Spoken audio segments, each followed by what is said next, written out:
Alrighty, hello everybody, this is the LRSS, and tonight we've got a fantastic match going down. This is Torque here, and I'm casting with... Gunsmoke. Gunsmoke. Alright, this is a match between Team Durgan and 2TNT, which I need to make sure I know their name 100%. 2 Dynamite. Right. Oh, 2TNT, I see the abbreviation there. Immediately we got some, it looks like the purple team, which is Dynamite, has been doing their research and immediately banned out Diana, which is something I see Tyrion, like he basically mains Diana when I was looking through their match histories. But then I feel like the Twisted Fate and Thresh bans coming out from Durgan are pretty standard bans. The Thresh band certainly, and you know, Twisted Fate is always, at least in my opinion, a difficult band to play out there, just because if the mid is not good with Twisted Fate, then you're just kind of wasting a band, because he really takes a special skill set to be really effective in game. Yeah, I think, because at the moment, I feel like most of the champions are really well balanced, so most bans would be preference bans or target bans. But I think Twisted Fate is probably among, he's probably like one of the strongest champs in the game with how he can just, his ability, his influence on every lane is immense. So Draven Band coming in last, as well as the Malphite.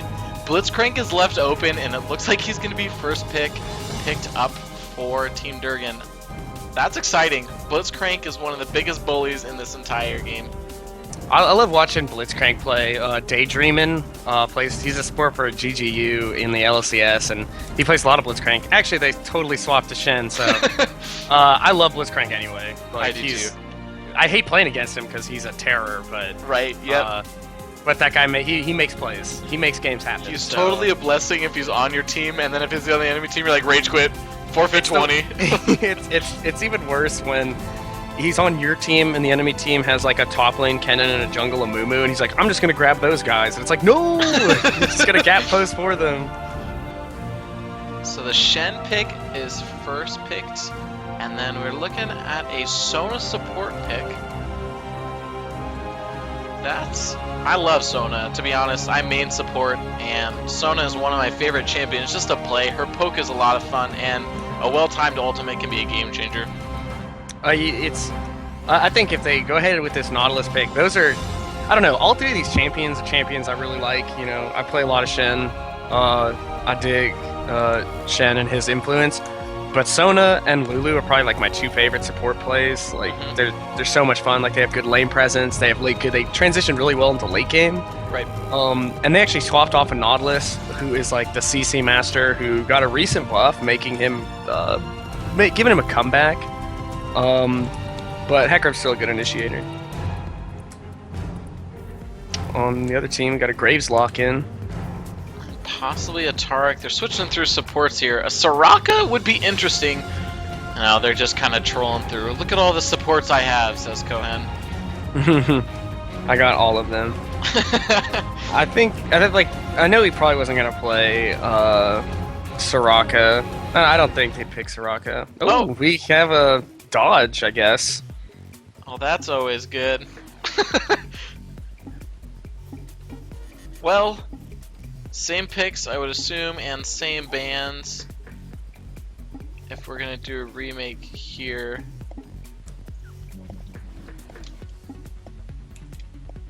I'm not sure what happened. It looks like he's actually having connection problems. That's what I would assume. They said he DC'd with internet issues. Hopefully we get it all all sorted out. Yeah, there seems to be like people seem to be playing recently by internet issues. Like last game I cast earlier today had we had like a 10-minute pause right off the bat because of a bug splat, and then he couldn't connect, and then there's just this whole rigmarole. But eventually they got in, and it just turned into a raffle stomp. But that's another story. Well, to be honest, there are a few issues with the Riot client. I can tell you multiple times that either starting a game or right at the end of the game, my client will close immediately for no reason. Yeah, I have a friend that's afflicted by that, but All we're right. going to the much less exciting version of Champion Select than we were just in. Same band, same picks, although the Leona band coming out before the Diana band, but they Oh, make sure the bands are the same. I think that's a forfeit immediately. It's absolute DQ. Game goes over to Durgans. Okay, Potato, don't troll us, man. Oh, they forgot their last pick. It was Malphite, guys. That was your last band. Malphite. It was Malphite. There we go. Alright. Shen locked in. We're going to see Sona, as well as the Hecarim. And the only one we had locked in was the Graves. We did not have a support locked in, although it looks like they're just going to pick Tarek. Probably talked it through during that little pause. They said, yep, we want Tarek. That's a classic lane, I think, you know. It's just one of the classics. You can't go wrong with Tarek and Graves. Although, I think it's interesting, both Tarek and Graves have fallen out of favor in the European and North American team, or with the North American and European teams. However, I think it's in China that Graves is like the third most popular AD carry behind Caitlyn and Varus, I think. Really? Yeah, which was kind of freaking me out.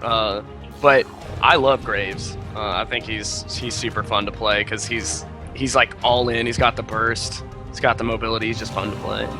Definitely agree with you. And with that stun, with his auto attack speed steroid and his high damage Q, that's going to be kind of a scary lane, especially for a support as Sona, who is naturally one of the least tanky supports, having the lowest amount of health to start, I believe, in the game. In the game, I think she has like the health of a caster minion. Like it's absurd, but when she used to start out, she used to be ridiculous. When it's like, oh, I have plenty of health and I do like probably the most damage level 1, like out of anybody that isn't, you know, like a Rengar that's charged as Q, or like an Ashe that started all AD or crit damage runes or something ridiculous. Yeah. But we have a Nocturne and Orianna lock in for the Durgans, and that comp is looking like absolutely terrifying. Agreed. A Nocturne diving in with an Orianna ult, Shen being able to ult anyone on his team with that global presence. You're right, that team is really strong. I think the thing is that both of these teams actually look, because I mean Hecarim and Singed are both ridiculous initiators, like they just go hard. Right. And then the Sona Misfortune ultis really synergize really well, and the only thing I foresee as an issue for Durgans is if they try and dive the Graves, Tarek doesn't offer much of any peel after his stun is down. He just kind of drops that stun and then, you know, is fabulous. There's not much he can do. He's dazzling, that's true. And the Fizz lock in for the final pick. Both teams, I can't say right off the bat that either team is going to have a straight advantage in this game. I think both of these comps are both actually really strong. I think Fizz is a good choice because it's actually impossible to peel a Fizz as soon as he jumps on the Trickster, where he just becomes untargetable. Like, he's going to block a stun, you'll miss a taunt, you'll miss an ulti, and then he does a crazy amount of damage if he doesn't fall behind. Right. Now, tell me about this top lane. Shen versus, I'm going to assume Singed. Who wins that lane? I'm not a top laner, but I think it really depends. I think Shen will outdamage the Singed early, that's for sure. But I think if the Singed can deal, he can farm relatively safely without giving up too many kills or too much experience. I think that Singed will scale harder than the Shen because they'll both be unkillable tanks, but the Singed will have more displacement and depression. Right. Okay. But I agree with that. Yeah, I think, especially if Singed gets like a Rylai's, he's gonna have basically a global slow. because he's just going to be running around in their team throwing people around. Whereas Shen will get like, even if Shen gets a 5-man taunt, which would be like ideal for any Singed player, he's not going to have the disruption for as long as Singed would have it. So I think if they go even in lane, Singed has the advantage. But if Nocturne and Shen are able to shut down the Singed, I think then Shen will have the advantage. Because of his global presence with that ultimate. Right.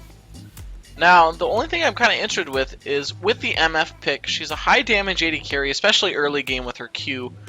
She doesn't really seem to have, other than Sona's ults, a reliable way to make sure that her ult goes off on a lot of the members of Durgan. You know, she really just has to rely on a really good crescendo to get maximum amounts of damage, and that could be kind of rough, especially with a Fizz, and if their team peels away from that Fizz and everyone gets split up, MF's damage output is going to be a lot less than she wants it to be. I mean, I think like it's also Hecarim. His ult doesn't synergize particularly well with Misfortune, because his ultimate is, it's not a fear, it's like a terrify, so everybody runs away from everybody will run away from Hecarim. So if Hecarim ults into the middle of the team that Misfortune is trying to ult, they're going to scatter out of the ult. So that's not ideal, but I think if you get a nice crescendo, you get a good ulti off, a Singed and Hecarim, like if Hecarim follows up with an ult, like he doesn't even engage with it, that's going to be even scarier. True. And if Sona crescendos on top of the team and they're all sitting there dancing and the Hecarim ult comes in, does the CC still apply? I don't know, it might break the CC. I'm not sure. I'd have to play some kind of custom game, figure that out. I'm just curious because I don't know if they're going to be able to follow up one with the other. I think it breaks. I Okay. think it breaks. But don't quote me on that. But yeah, I remember I saw a team run a Shen Orianna Nocturne comp that I was casting a while ago. And the problem was they were going against a real poke comp, so they ended up getting poked down before they could engage. But when they did engage, it was insanity. Like, they did so much damage and so much CC that it was ridiculous, because Nocturne and Shen are just two, dive buddies. Yeah, I'm actually really, really excited to see if some crazy plays are going to come out, possibly with a Shen ulting on top of the Nocturne before he ults, and then both of them get there at the same time once Nocturne flies in. I mean, they've got some really fantastic possibilities for some crazy ganks. Yeah, I mean, especially, like, sometimes you would see this comp as with just two of the three, like just Orianna and Nocturne, like you get that hard engage, or just Nocturne and Shen, so Nocturne doesn't die immediately, but then he has CC when he gets there, or Shen and Orianna, where Orianna would put the ball on Shen and Shen would taunt into a team, and then they'd bring them all into the taunt on top of each other. So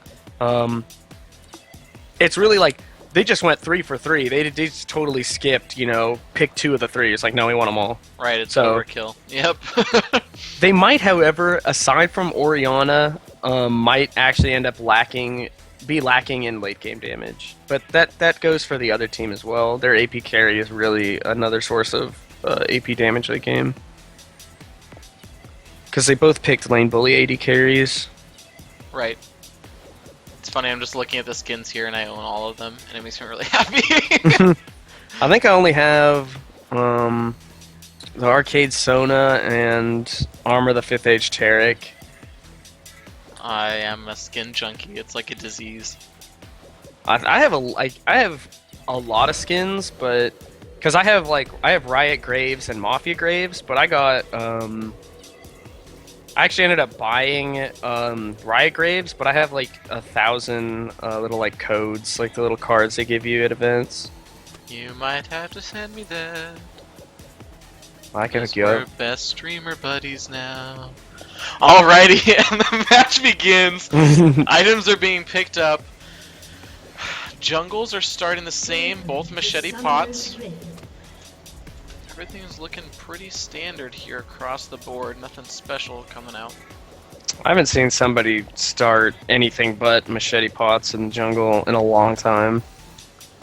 Now, Singed, is it a normal start to use Flask? I have a friend that like mains. He basically mains Teemo and Singed, like the most annoying poison characters in the game. But like he used to start Flask. I don't remember if he does it so much anymore, but it provides so much sustain because early game he's going to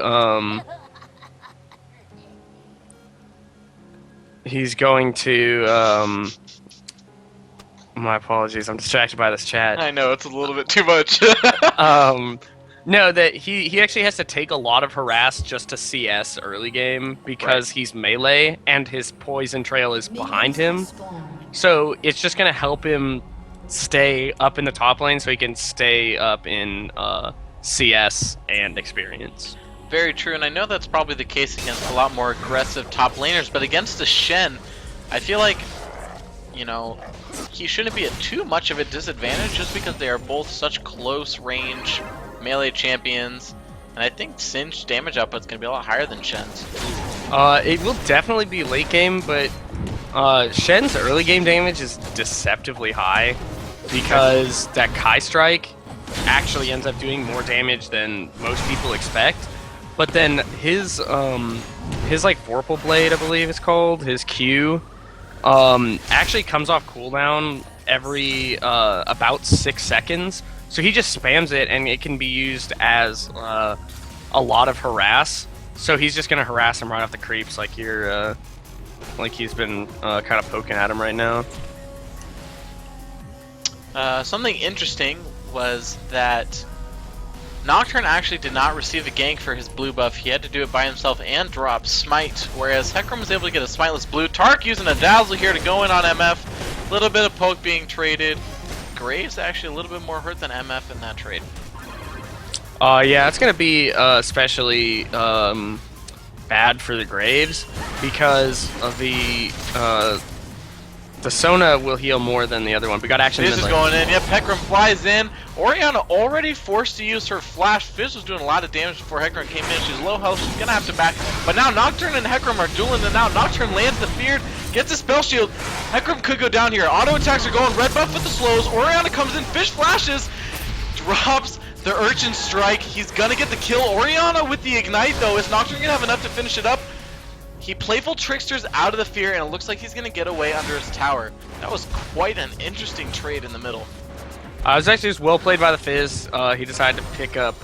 He traded 1 for 1. Right. But I still think that trade is definitely in favor of Durgan's because they got the double buff off of the horse. And not having blue buff on the horse is not a good thing. You run out of mana a lot when you're spamming that Q where you're just doing the AoE damage.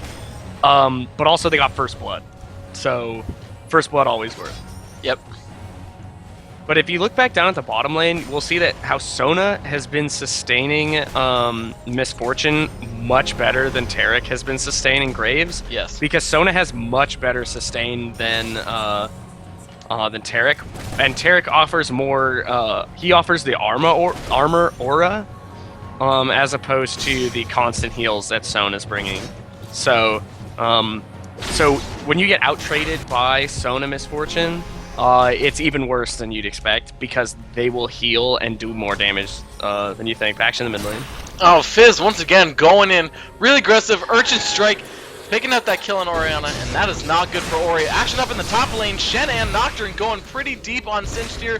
Singed gets out alive. Orianna is now 0-2 and Fizz 2-0. I believe that Fizz is going to start snowballing here really hard. Oh, definitely. The thing, Fizz, since Fizz is like, he's an assassin basically. He has a tool set that does a ridiculous amount of damage that allows him to escape. Nocturne coming in on top again. Here goes the Fear. The taunt is landed. Singed actually flips Nocturne, but runs the other way. Ignite goes down. Wow, Nocturne gets a little bit greedy there. Flashes in with the auto attack. Picks up the kill on Singed. And now, bottom. Yep, Hecarim comes in. Don't think enough damage is going to be able to go out. Hecarim too slow to follow up. I believe Tark and Graves are going to get out. The Dazzle lands. Graves and Tark are able to get out. But back up to that top lane. Now Nocturne is 2-0 and Shen has the assist. They're getting pretty beefy already at 5 minutes and 45 seconds. I think if oh man, if Two Dynamite wants to come back in this game and really start getting ahead, because right now they actually have of the other team, they have no assists. Durgan has an assist, and they're CSing pretty well relative to their lane opponent. I guess in the top lane. I don't know what I'm talking about. But I think it will be very important to have Fizz essentially roam out of lane. Right. Because I think at this point, he'll be able to kill Orianna whenever he wants.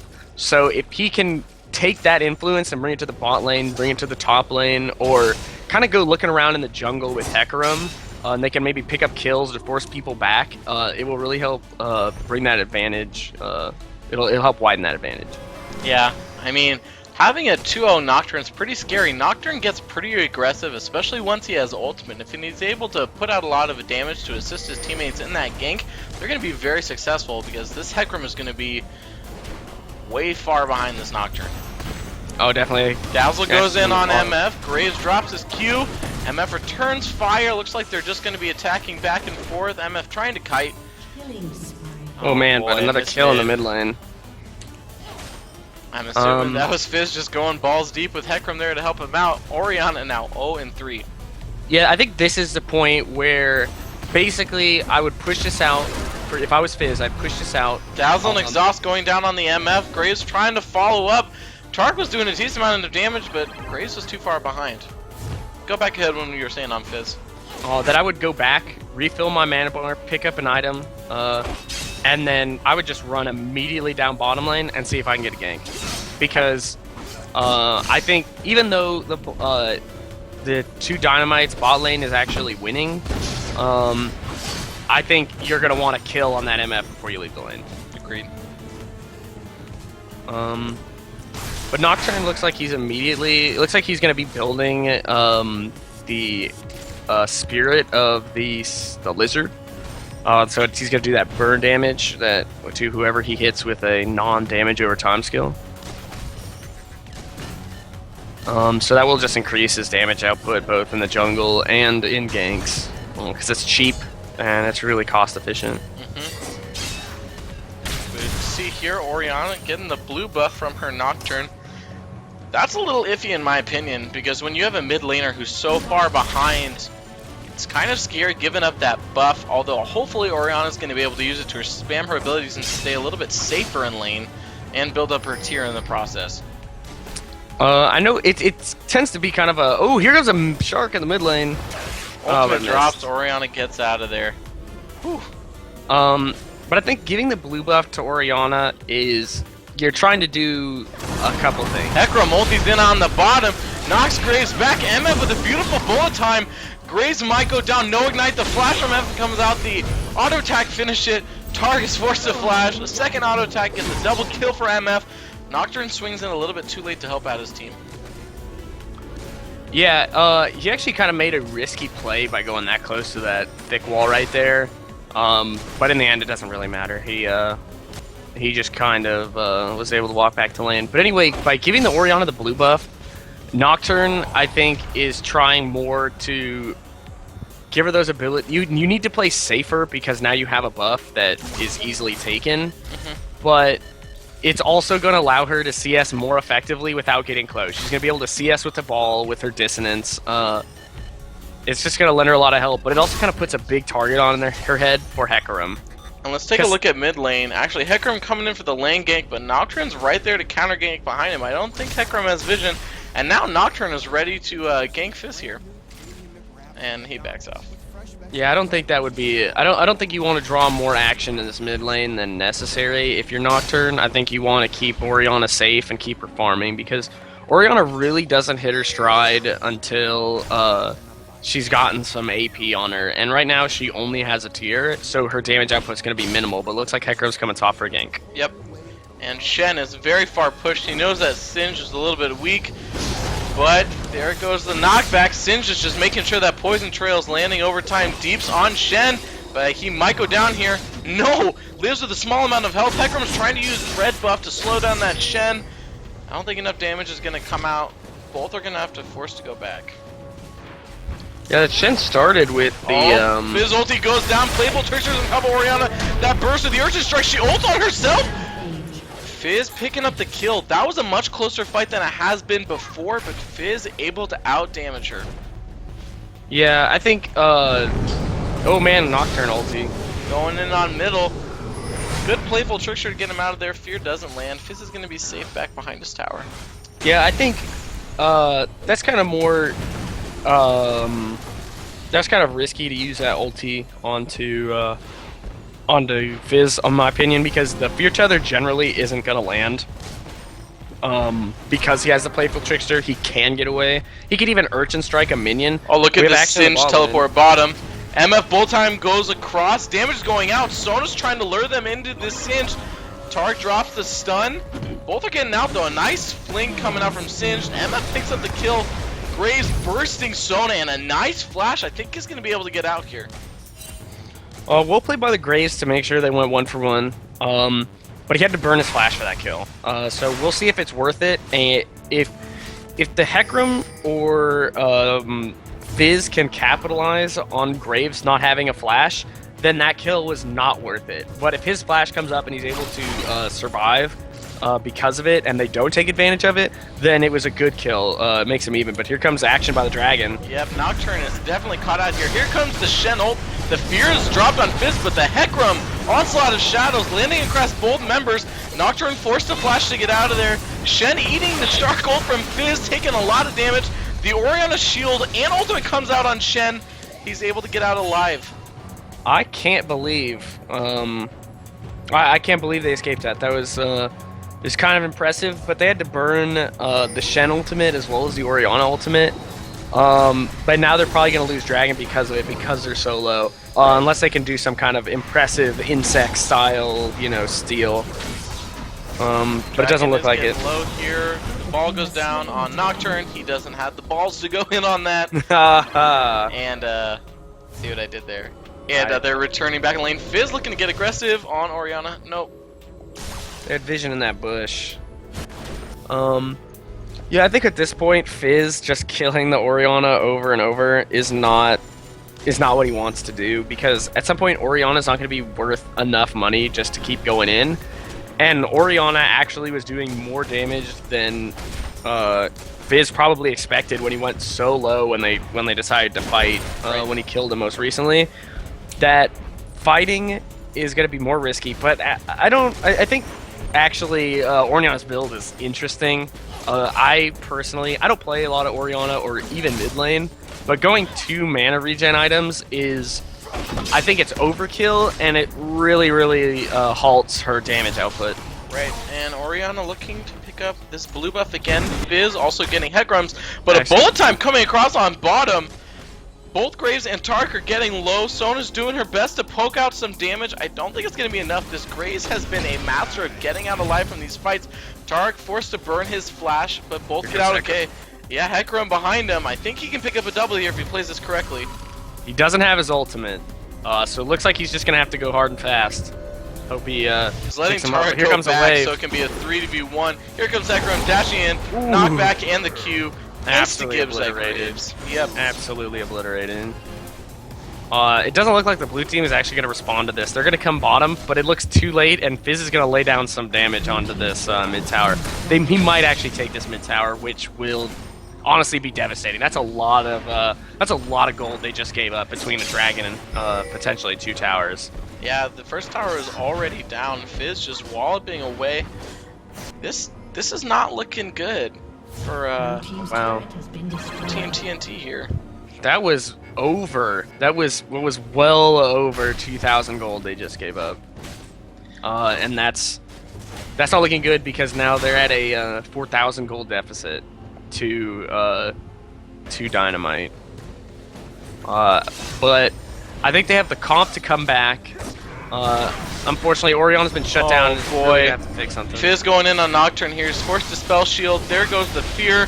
Ultimate is dropped. Playful Trickster over the Fear with the Urchin Strike. That was a beautiful play from Fizz right there. Absolutely. that's what I was talking about. Like, he needs to kind of roam around in the jungle. Somebody that late he did at the time, and it let him just pick up a kill for free. There's no way Durgans is going to be able to respond, and it's kind of unfortunate. Oriana needed to play a little bit safer early game, but she'll know that next time against the really offensive, really aggressive Fizz, and maybe that's just the way Kobe Wire likes to play. To be honest though, Fizz is really one of those all-in champions. Looks like Singe is going aggressive here on Shen on the top. Oriana ult actually missing.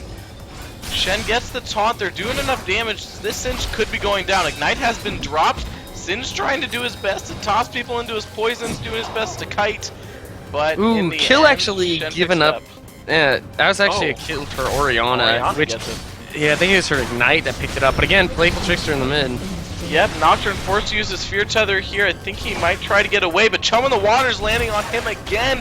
Playful Trickster doing that crazy amount of damage. Lichbane proc. Oh boy, bot lane. Double kill bot lane. There is so much going on the map right now, I can't keep up. There's so much action here. They're really just kind of, as you'll notice, none of these, the mid lane and the bot lane both took their tower, and they're just not leaving. They're forcing their lane opponents to just straight up fight them because they know they'll win. The 5-0 Misfortune will always beat the 1-3 Graves. Especially now that she has a BF sword as well as a Brutalizer, and that's just what she has more than Graves. She also has a Double Dorans and Vamp Scepter that Graves has. Now explain to me, if you're snowballing this hard as MF, is the Brutalizer a good pick for your first pickup of an item?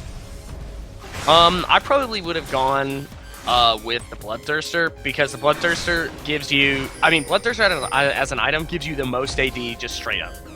However, the Brutalizer will be a decent pickup against a Taric since he's giving passive armor. Right. And then you'll want the Black Cleaver Shred anyway for your ultimate. So I think it's a good item to pick up. It's not particularly expensive, and it gives you a lot of good stats, especially because Misfortune tends to be kind of cooldown dependent. But here comes a fight in the pop. Yep. That Nocturne going in on his ultimate, landing, missing the Fear Tether on the Fizz. Fizz is backing out. MF doing her best to do some damage and try to kite. Beautiful Oriana ult, but the onslaught of shadows coming across the entire team. Shen lands a nice taunt. Tart goes down, so does Nocturne. Fizz is just doing constant damage in this fight. Shen is the only one left alive. And you know what? He's just getting beaten up right now. Triple kill comes up with a Fizz. Well, I was unfortunately at 4 for 1. That's not what you want to see. Graves was up top fighting the Shen, so it was a 4v4, and it was a 4v1 in favor, or 4 for 1 in favor of 2 Dynamite. You know, right now, even though their team comp didn't seem as organized as their opponents, they're really just outplaying a lot of their lanes right now. I agree. The thing is that they must have picked... I was unable to do any research on this team. I didn't know who was on this team, so I couldn't look them up. But these must be like just comfort picks for them. Like their ults and their kind of like champion kits didn't necessarily synergize particularly well. However, they just seem to be able to stomp their lane and just play really comfortably. So right now, at about 6k behind, what is Durgan's thought process? How can they turn this game back around, possibly in their favor? I think they need to play it safe. I think they need to get Graves and Oriana back in this game because that is their late game. But as it stands right now, Fizz and Misfortune, even Hecarim at this point, are so strong that straight up fighting is not going to be what they want. They need to stay near their towers. They need to ward up their jungle and wave clear. Sona got caught out. A beautiful crescendo, though, lands across all 4 members of Durgan there. She gets out alive. Blue ward is dropped. It looks like we're about to have a dragon dance. Fizz drops his chum and lands on nobody. Fear Tether goes on the Fizz, but once again, Playful trickstring out of there. Graves with the beautiful ultimate lands across the entire team, but then MF, as well as that onslaught of shadows, just did so much damage, and Hecarim with the triple kill. I think it's really really good timing on the Hecarim ulti, where he came in at the end of the Misfortune ult and essentially capitalized on the damage she brought. I'd like to point out that the Misfortune picked up a Zeal,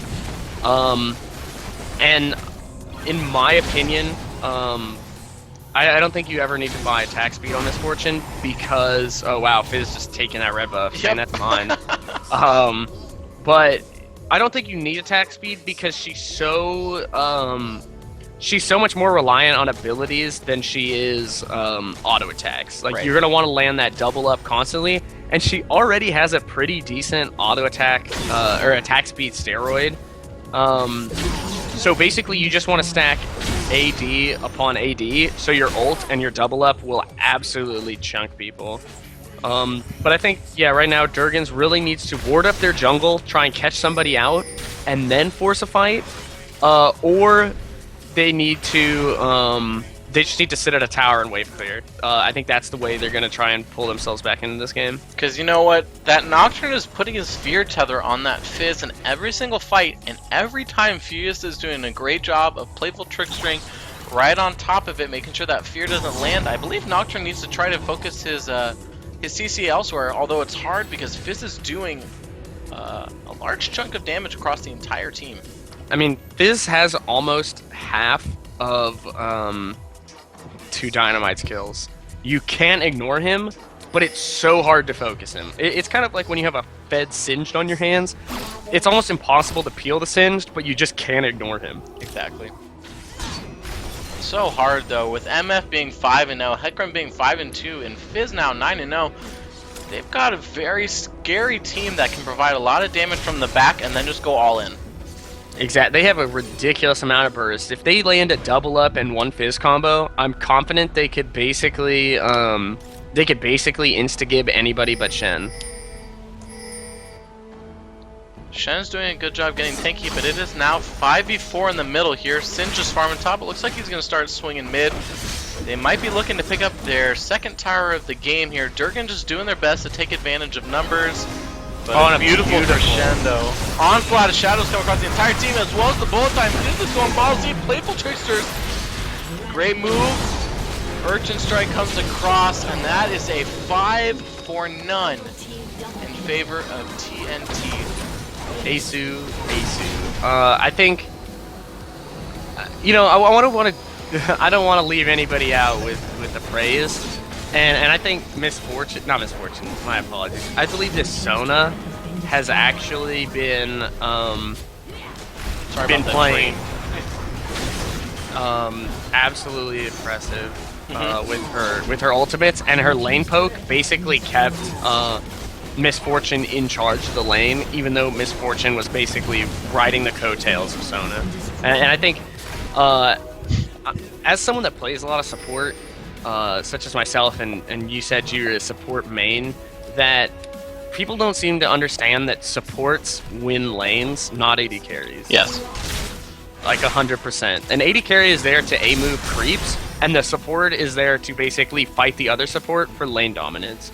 But nobody ever recognizes the support unless it's like Mad Life or something. Yeah, or Crepo, who's my favorite. Or Crepo. But Crepo and Edward just get a bunch of kills, so you see him on the scoreboard a lot more. Scumbag Crepo. Exactly. But you know, it's really interesting. Sona is definitely one of those high risk, high reward supports. Since she is so squishy, she really has to do a good job with positioning, and she has done that. She's landed some beautiful crescendos, and you see she comes out of these fights almost unharmed, which, of course, Sona not being your first target in the team fight, but definitely as a squishy champion, she should be pretty easy to give. She's doing a fantastic job of making sure she gets those crescendos across a majority of the team and then gets out. Exactly. She's only died one time. She's just been playing impressively with solid crescendos, as well as heals and the move speed, as well as the slows that she gets on those power chords. But I'm not gonna lie, their team comp with these ultimates, the onslaught of shadows coming in after the bullet time every time, beautiful damage and fantastic CC from their team. Potato or GTFO has really been doing a good job making sure that his ultimate doesn't disrupt anybody else's. Exactly. I think it's just really, they're communicating really well with the team. The Crescendo goes out, traps a majority of the team. Misfortune drops that ulti over all the dancing fellers. And then in comes the horse for, you know, one last rodeo and just sweeps up a bunch of kills. And then their team can force objectives. Right now it looks like they're going for a Baron attempt. Yep, and with that pink ward, it looks like Durgan really has no vision here. Tark just spotted them out, but I don't think there's anything they can do. Baron's going down relatively quickly. Tark's doing a one-man dance right now. Nocturnal going in. He steals Baron. What a beautiful spike, but Crescendo goes across bullet time. It's going to do its full damage. Wow. But wow. Here comes the taunt over the wall. The flash from Nocturne. Emma picking up the kill, though. She's going to be able to kite Shen here. She's not. Shen picks up the kill. That was a fantastic fight for Durgan. That is honestly something they really needed. Yeah, unfortunately, Fizz looks like he's going to be getting this bot inhibitor, and with 2 inhibitors down, it's really hard to come back from. That's true. But that Nocturne ultimate with Shen's ultimate was incredibly impressive. Like I was saying earlier, there was some insec, level. I'm just gonna fly in here and I'm gonna take this. It was really good Baron control from the other team. And I was about to mention, except it looked like it was going pretty well up until the last few seconds of that Baron attempt, is that, in my personal opinion, Baron is a noob trap. Unless the other team is completely dead and all of your lanes are pushed towards your towers, Baron is generally not the best option. It's generally pretty easy to go take some towers and then back out a little bit earlier. Fizz is going in here on the Nocturne. He got kind of cut out in his own jungle. Nice spell shield, though. Lands the Fear Tether, but Fizz is going to continue to go. Not enough damage to take him out. Looks like Kekrum's just soloing Dragon. They're going to pick up yet another objective. That takes him to about 11k gold. Yep. Just under 12k, actually. Which is going to be really hard to come back for, considering Baron is gone. Which is generally, Baron is the reason most teams don't group in the bot lane, because they want that Baron control. So now they're just free to group bot lane and just take that inhibitor whenever they want because they're so strong. But it looks like they're just kind of meandering about, and I think this is a problem that I see most amateur teams kind of fall into, is that they start taking objectives and then they don't know what to do. So like right now they're just kind of farming it out, and at this level of play, CS doesn't win games, but momentum wins games. And right now the momentum was in Durgan's favor with that steal, but now that they have that negative inhibitor, they're really going to have to play smart.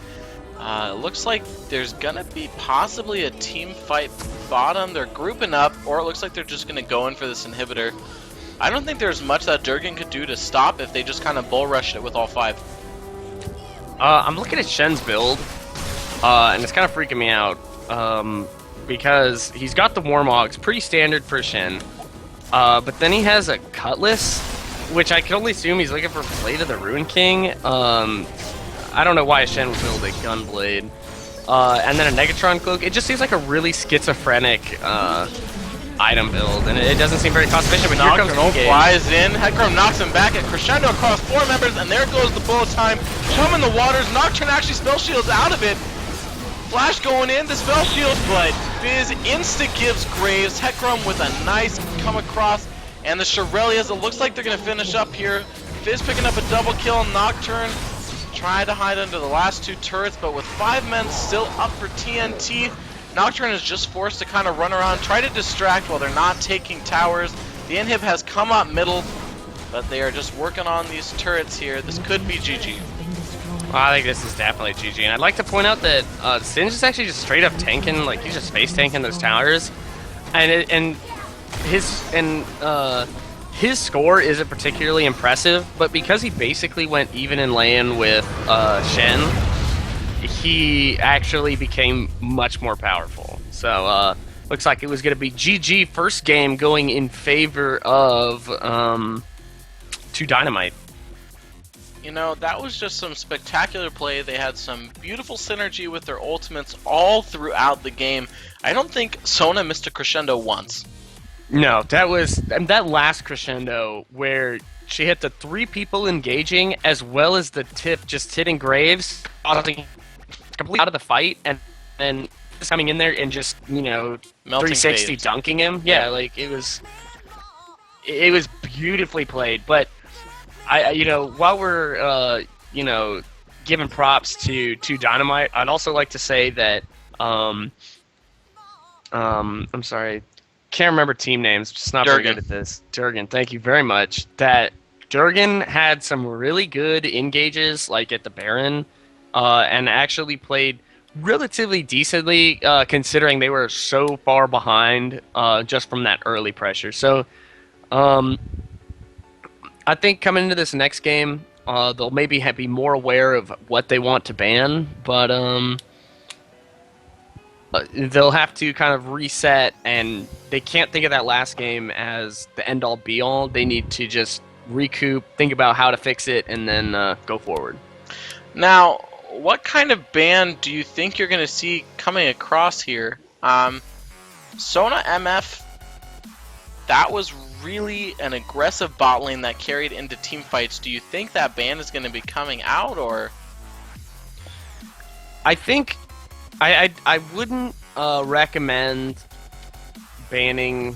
I might ban the Sona. I think the Sona was incredibly well played, but I don't necessarily think that the Misfortune is a worthy ban, just because you just need to be ready for what the Misfortune's bringing. But that being said, I think you might not even need to ban the Sona if you pick a support like Thresh that can just be really aggressive really early. You know, I was almost surprised that they didn't pick up the Blitzcrank when they had the chance, because right now I think that winning the lanes is going to be the most important thing. As you saw, Fizz won mid lane, hands down, start to finish. He was on top of that Orianna, and that really was one of the game-changing champions. He was just able to insta-gib anybody he really wanted to. I mean, sure, their team comp came into play, but Fizz was just doing damage. He didn't die once. So I think mid lane really just got to lift your head up there, shake off that last game, and just do your best to not be a little shaken up from that Fizz. He was scary. Fizz is sort of, in my opinion, he's one of the scariest champions because he can straight up you just can't hit him. Like, he has an ability that's just like you can't even target me with an ability, and he just walks away with it. Not only is he untargetable, but it's a mobility skill. So it's just a really scary idea that just comes down on him. But I kind of hope they give Tyrion his Diana, because I want to see a Diana Lulu comp, and I saw this in some OGN replays in Korea, where they would run Diana Lulu, and Diana would jump into a team, so they would try and collapse on her. Mm-hmm. She would then use her, I forget the name of the spell, but it pulls everybody together. It's her E, I believe. Yeah. And then Lulu would hit her with an ult, and it would just knock up an entire team while the rest of the team started doing damage. Then Diana would come out of the, would still be ready to fight, and she even bought like a Zanya's at some point, so they wouldn't kill her, and when they look away trying to collapse on other people to fight, she would be there to just clean up a backline. And I thought it was a really impressive comp, but unfortunately, that's been picked away. Yeah, it's been banned away. And Fizz, first ban coming out, smart choice. Kobe Wireman, he was all over that Fizz, so I think that was a very smart ban to get rid of. That was definitely the biggest threat coming out from TNT. That was absolutely ridiculous. That was completely well played by Fizz. If Fizz gets an early kill, it's probably just, your lane's probably over, because he can dive you really early while not having a lot of health, because his Playful Trickster will reset tower aggro, so he can basically dive you, then reset tower aggro, and just walk away like nothing happened. Yep. And so they actually ban away the Blitzcrank. It just looks like 2 Dynamite doesn't like those aggressive supports like Leona Blitzcrank. Hopefully, the Durgans might be able to pick up a Thresh. I don't know if their support player actually plays Thresh, though, but we'll see. So there's Insta-grab there on Shen. Amumu was also banned, and Renekton MF coming out immediately. Thresh is picked up. That's going to be a fun bot lane. Anytime I see a Thresh, I expect plays to be made, and Golden Hazelnut was doing fantastic with Sona. Oh, Support Corki, please. Please. oh, support Anivia. Those walls are a little too bugged for the support, Yeah. but just ask our best friend Bishu and his I saw that video. That was that video hysterical. is great. It was great. But I think I like this is almost a mirror image of what we saw last game, where it was Tyrion actually ended up picking like insta-locking that Shen, and then the other team was like, all right, I want Misfortune and somebody else. Oh boy. Malphite pit being locked in. That's already yet another scary combo. They got that Malphite all in with his ultimate, and if a Shen ulti comes across with that and lands a taunt on the entire team, that could be scary. Yeah, I agree completely. I mean, because basically Malphite lands an ulti, Thresh can land an easy hook, pull himself in, and just drop a box. And so not only has now everyone been knocked up and AoE and had their attack speed slowed by by Malphite's ground slam, they're also going to have their move speed and I think attack speed. I'll have to let me check. No, it does not reduce attack speed. Yeah, just movement speed for Thresh. Yeah, but they'll have a really hard time getting away, which basically means free taunts for Shen all day. It looks like picking up another Taric. I don't know. Taric didn't work out too well for them last time, but Yeah, I'm surprised that Taric pit came across. I would have thought that a Lulu would have done well. Possibly a Janna for some disengage, but the Nasus is locked in as well. Tristana locked in as their AD carry. Tristana Thresh is a scary, scary lane. especially early game where Tristana actually does way more damage you'd think early game.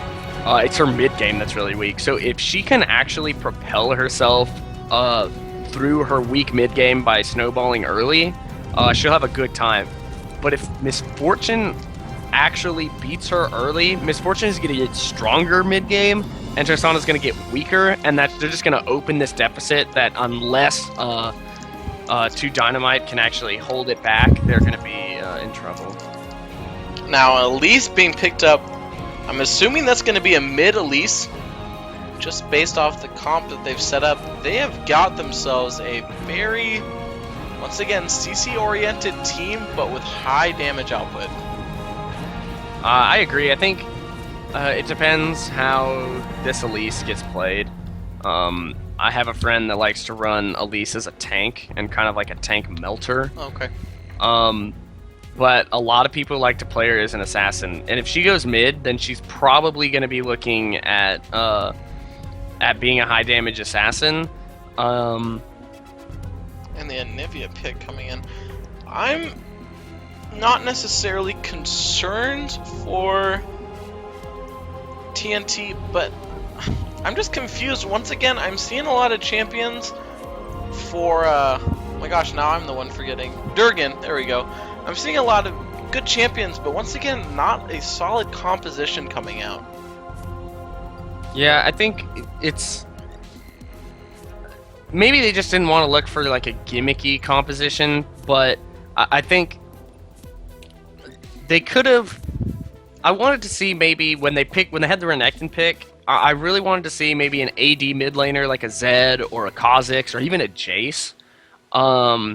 Because Renekton excels incredibly at doing AoE shred. If he can pick up a Black Cleaver, his ultimate, his Cull the Meek, his Slice and Dice are all going to shred AoE,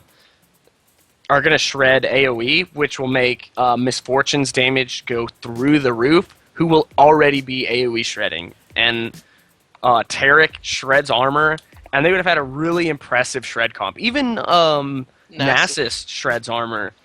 They would have been really impressive. So they actually unfortunately went for a mana heavy, really blue buff dependent mid laner. So I was kind of disappointed at that pick, but I think if Colt 5 is comfortable with Nivea, I know it's devastating. So, well, I mean, to be honest, now that you're bringing it up, with the Renekton ult and the Nasus ult, on top of a bullet time and a well-placed Anivia wall and ultimate, they are looking at a really fast HP shredding team when it comes down to team fights. But I think it's just going to be hard for them to get that engaged when they have such a strong engaged champion. And Malphite for Team TNT, you know, Malphite's going to disrupt a lot of the things that they want to do, and same with Thresh. So I like the team comp actually now that I'm seeing it, but they've got just a lot of pull and disrupt CC coming out from TNT. I think the problem with Durgan's comp is the only thing I could see is their lack of initiation. Their real only initiation would come from if Nasus can catch him in a wither, and that range isn't particularly ridiculous. It's not that big. Or if Renekton tries to slice through some minions and get a stun, or an Anivia wall. But those aren't strong initiations like a Malphite ult, or a Thresh hook, or a Shen taunt, or a Malphite ult with a Shen on top of him. Like, it's just not... Even a Cocoon is ridiculous initiation. True. It just catches someone out, and that's impressive. But I don't see that initiation. They don't have really good gap closers to really... Even if Anivia catches someone with her cube... Not cube, I don't know. It's Q. It's like the snowball. It does a stun. The stun. Yeah, that... Even if she gets that stun, nobody really has a gap closer to catch up to them. So without the wall, it's not particularly impressive.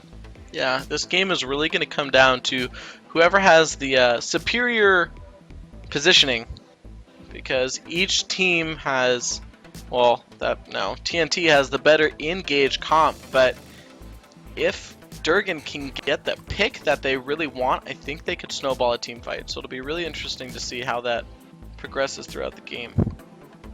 Definitely. I think the two AoE shreds coming out of the brothers Renekton and Nasus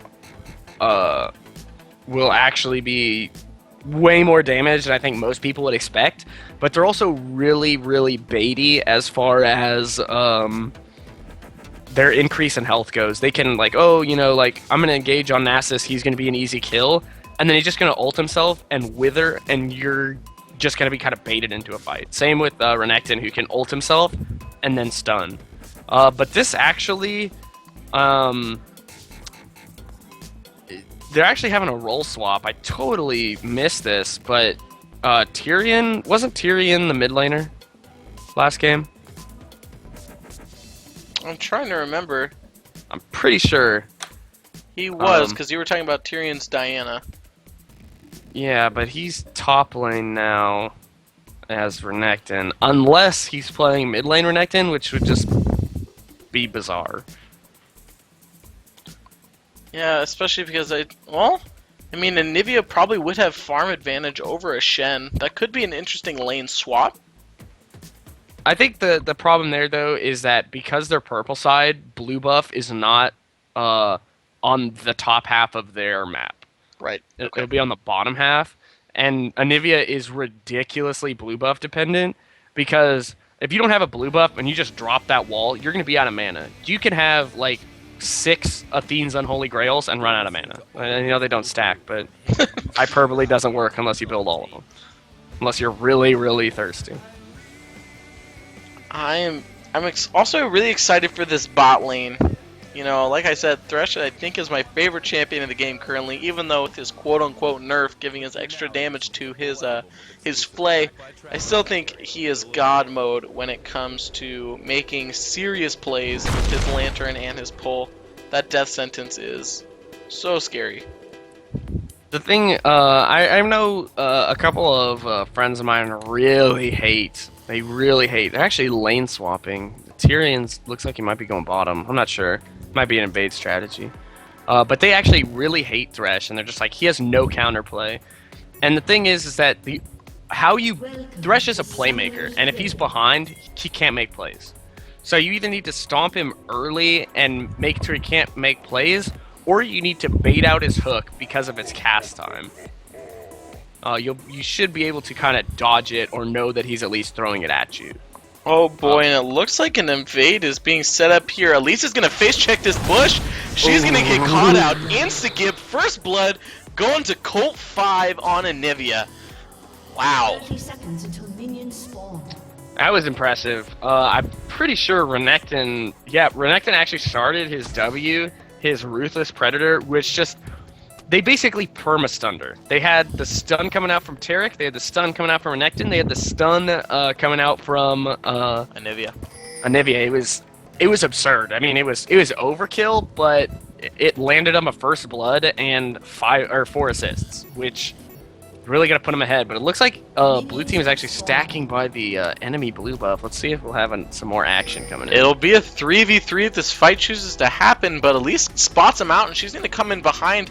This could be scary for a re-engage back in their own jungle. Are they going to pick up second blood on this, Elise? He's checking again! Forced to flash, she gets out. Renekton's going in, checking out his wolves here. Malphite's going to get out the other way, but Tristana now forced to use her jump. Yeah, that Elise went full double lift, just checking every bush. You know, and surprisingly enough, there's at least 2 stuns in every bush she checked, which is ridiculous. But now, if we look top lane, they actually swapped, looking for to kind of relax the golem advantage by letting Taric and Misfortune pick up the golems. And then the blue side, the TNT, they didn't even pick up the golems. They were too busy getting caught out at the enemy blue buff. So now, normally when you do a split push, you look to take towers early so you can return to your lane and come with an advantage. Of course, MF was able to start before Tristana, but because of Tristana, her passive on her, her E, she is able to push waves a lot faster than MF. So do you think that blue is going to pick up the tower first, or is it going to be purple? I think it really depends how they play it. Oh They're boy, actually Dow's coming down. A Q across onto Shen. No kill picked up, but he's hurt. Yeah, it looks like they're actually focusing not so much on pushing the lane as much as denying CS to Shen, as well as just kind of destroying him. They're just kind of putting his morale down, and if he doesn't get help from his Malphite, his tower may actually go down really soon, and it looks like Nasus might come in for a dive. And you know what? If you just saw mid there, Anivia landed a stun on Elise, but Elise's all-in damage is much higher than Anivia's right now, and that's kind of scary. You're right, Nasus coming in from Tri. He's sitting right behind tower, right outside of aggro range. Oh, here comes the Wither. Here comes the stun. Yep, the Wither goes down. The Dazzle hits. MF is tanking that tower. I believe Nasus is going to be able to pick up the kill here. He's taking a lot of tower damage. Shen shields. Oh, Nasus, but that is though, not picks up enough. the kill. Q on Q, Nasus will beat you every time. I thought he may have had it. If he had the taunt, he didn't. He was still level 2. I think that if he had hit level 3 before that dive, I think he could have actually totally killed Nasus. Yeah, but it looks like he might come right back in and eat a complete repeat performance of that last dive. That was poor decision making. He really should have just teleported in onto his tower, but Cheddar the Cat taking a lot of tower damage. You know what? That's kind of the same play that Elise made. They're both just kind of ruthlessly doing their best in their lanes, and like Elise was face checking, and now Shen just eating all that damage. I'm a little concerned. Maybe they thought they are doing a lot better from last game, and they thought they had a big advantage. Elise going really aggressive here on Anivia. Anivia forced to wall her off.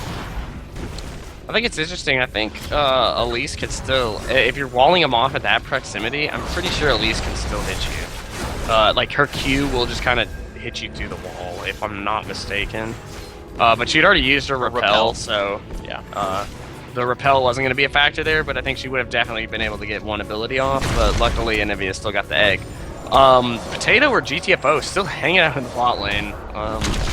He's really taking advantage of that lane tack there. Oh boy, Thresh missing that death sentence. Gets a flay on Nasus. Nothing's gonna happen there though. And Renekton doing a pretty good job farming underneath tower. He's actually leading Shen by about 7. Once again, the Elise going all in on Anivia. Anivia's forced to flash Elise, wasn't able to pick up the kill though. That was again an example of she used her spider form Q through the wall. She was able just to damage even though they were separated, and then could still just walk away and sent Anivia packing. Oh boy, death sentence landed this time. Thresh knocking up Nasus here. Renekton going in though. Wither goes down on Tristana. She is slowed. A Q comes out from Nasus. Is there going to be enough damage? A beautiful flay from Thresh, knocking them both back. But Renekton with a fantastic stun. Tristana gets away with no HP. That was a great support play. Honestly, both sides played that really well. They almost had a kill, but Thresh decided to use that flay, knock him away.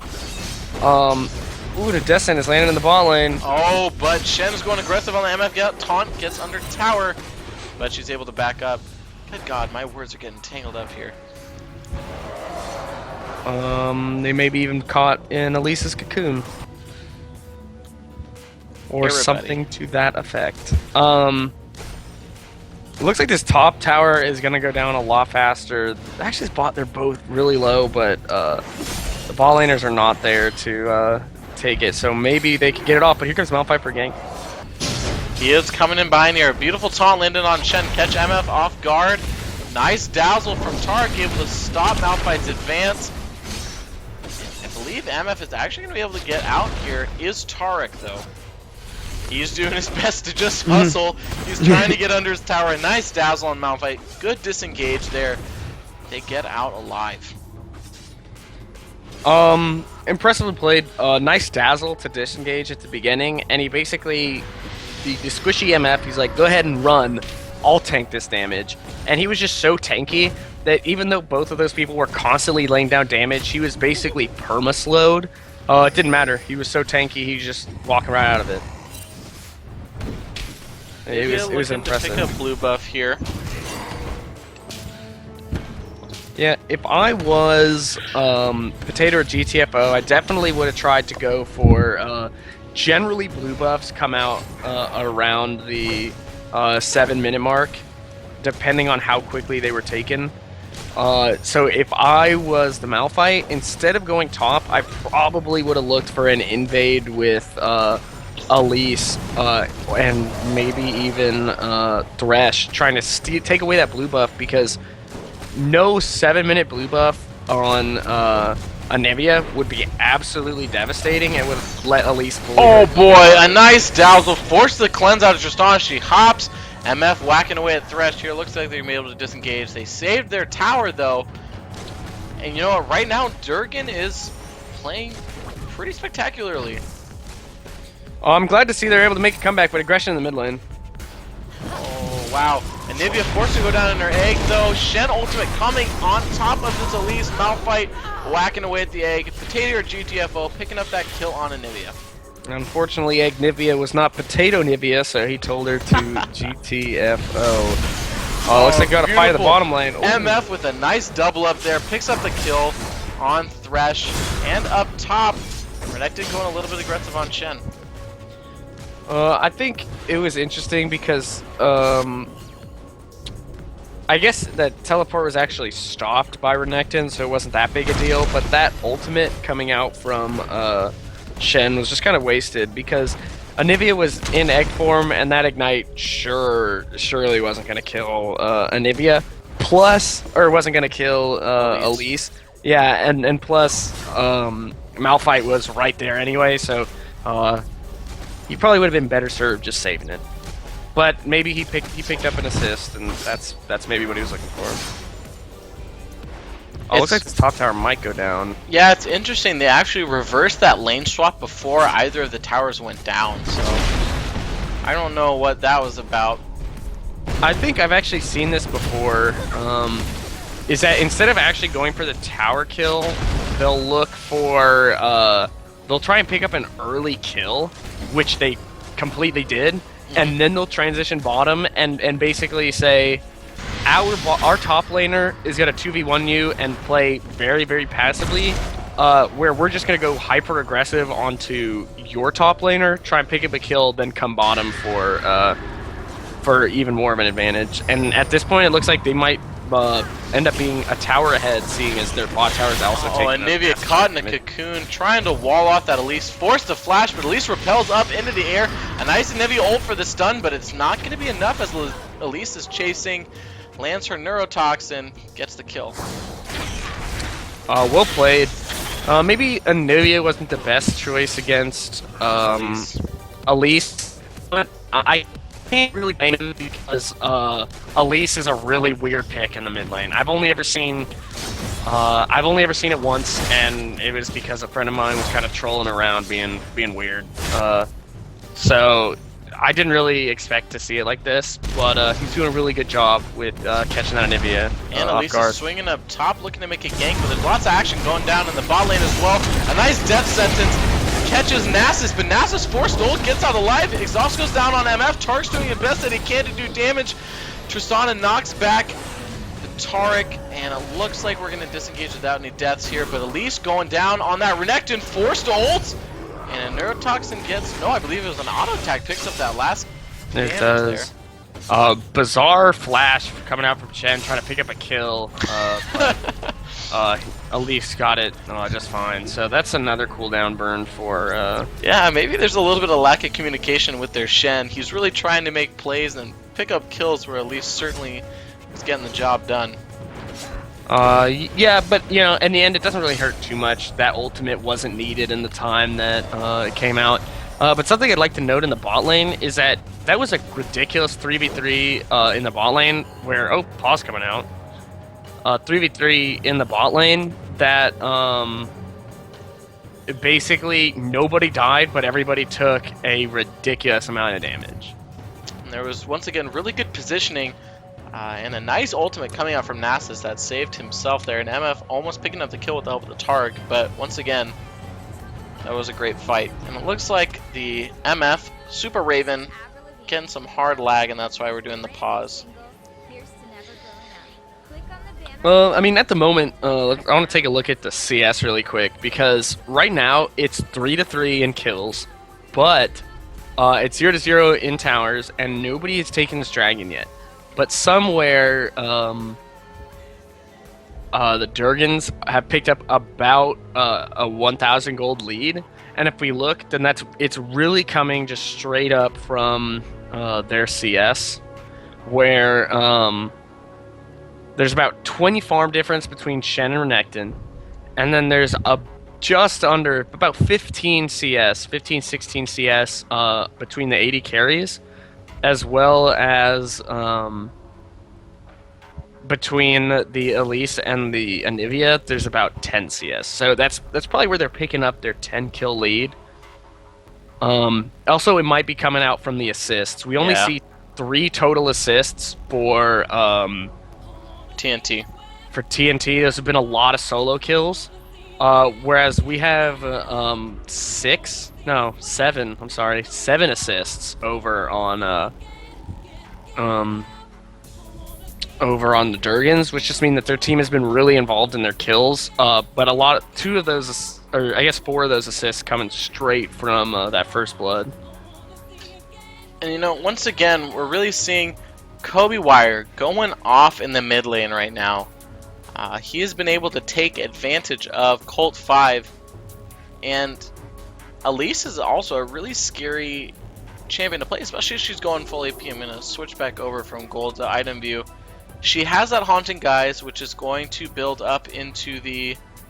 Oh boy, I'm already forgetting the name of that. Lysandras. The Torment, right. Yeah, Leandres. He's switching internets. Okay. Whatever that means. Well, he's got some crazy magic pen, as well as just going to be that double burn.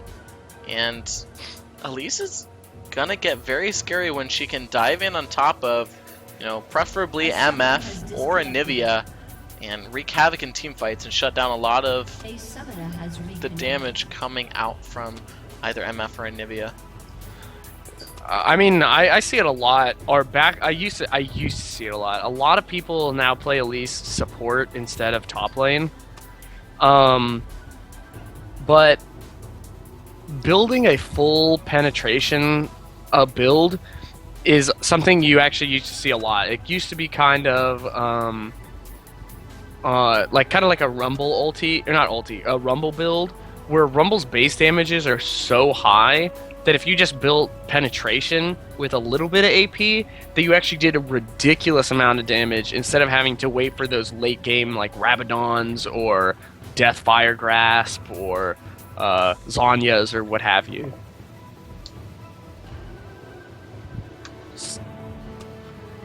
So it's just kind of impressive to get ahead and pick up those items necessary for her to start doing a ton of damage. Yeah, and you know what? I'm looking at Tristana. She first item the Cutlass, looking to get that into the Blade of the Ruined King. Is that really what she wants? I guess it is. You know, with the Nasus and Renekton ult both giving them extra HP, that's not a bad item to pick up, especially early. It might be the problem. The only problem I see with it is that it doesn't give you a lot of AD. I think it would be better served as maybe like a third or fourth item, because it gives Triss the attack speed, but then it's also going to deal the percentage damage to both Renekton and Nasus, like you were saying, that are going to gain a bunch of health from their ults. But I think picking up early might be a mistake, seeing as Tristana actually scales with attack speed and crits. Yes. And not necessarily just the attack speed and kind of like active. So yeah, I'm surprised. I would have at least thought that to be a second, possibly third build on her, but she might just be picking up the Cutlass for early sustain. Yeah, and maybe some CC for like disengage or re-engages or whatever she likes to do. But honestly, the Blade of the Ruined King active is 100 times going better. out on Tristana. A lot of damage coming out onto Thresh. He tries to land a death sentence. Malphite's coming in to counter gank, but Nasus is on top of him. Mid lane. Nivea gone down into her egg. Elise is just punishing her, and another kill for Kobe Wire. He is just dominating that mid lane. Again, I mean, Kobe Wire plays this mid lane immaculately. He's also coming down bottom, looking to make this a 4v3. But another problem is that, again, for the second time, Cult is rushing. Oh man! There's the Malphite ult on top of the Shen ult. Stun goes down onto Elise, but it's not going to be enough. The taunt comes down, picks up Nasus. Looks like Tarek is going to be the martyr for MF, but a fantastic flash gets him out of aggro range. Is he going to be able to dodge the cocoon that's going to come out from Elise? He baits it in the bush. I don't know what he did, but he dodges the cocoon. Spider is not enough to kill him, and he gets out alive. At first, I thought he was a little thick, just kind of like stopping in the bush, but well played. Well played with his dodge. It's a good juke. Yeah, but like I was saying, that Colt, or I guess the mid laner, I don't remember if the mid laner was Tyrion last game, which is really unfortunate, but they really have a thing for mana items, and see, here we have a Catalyst and a Tear.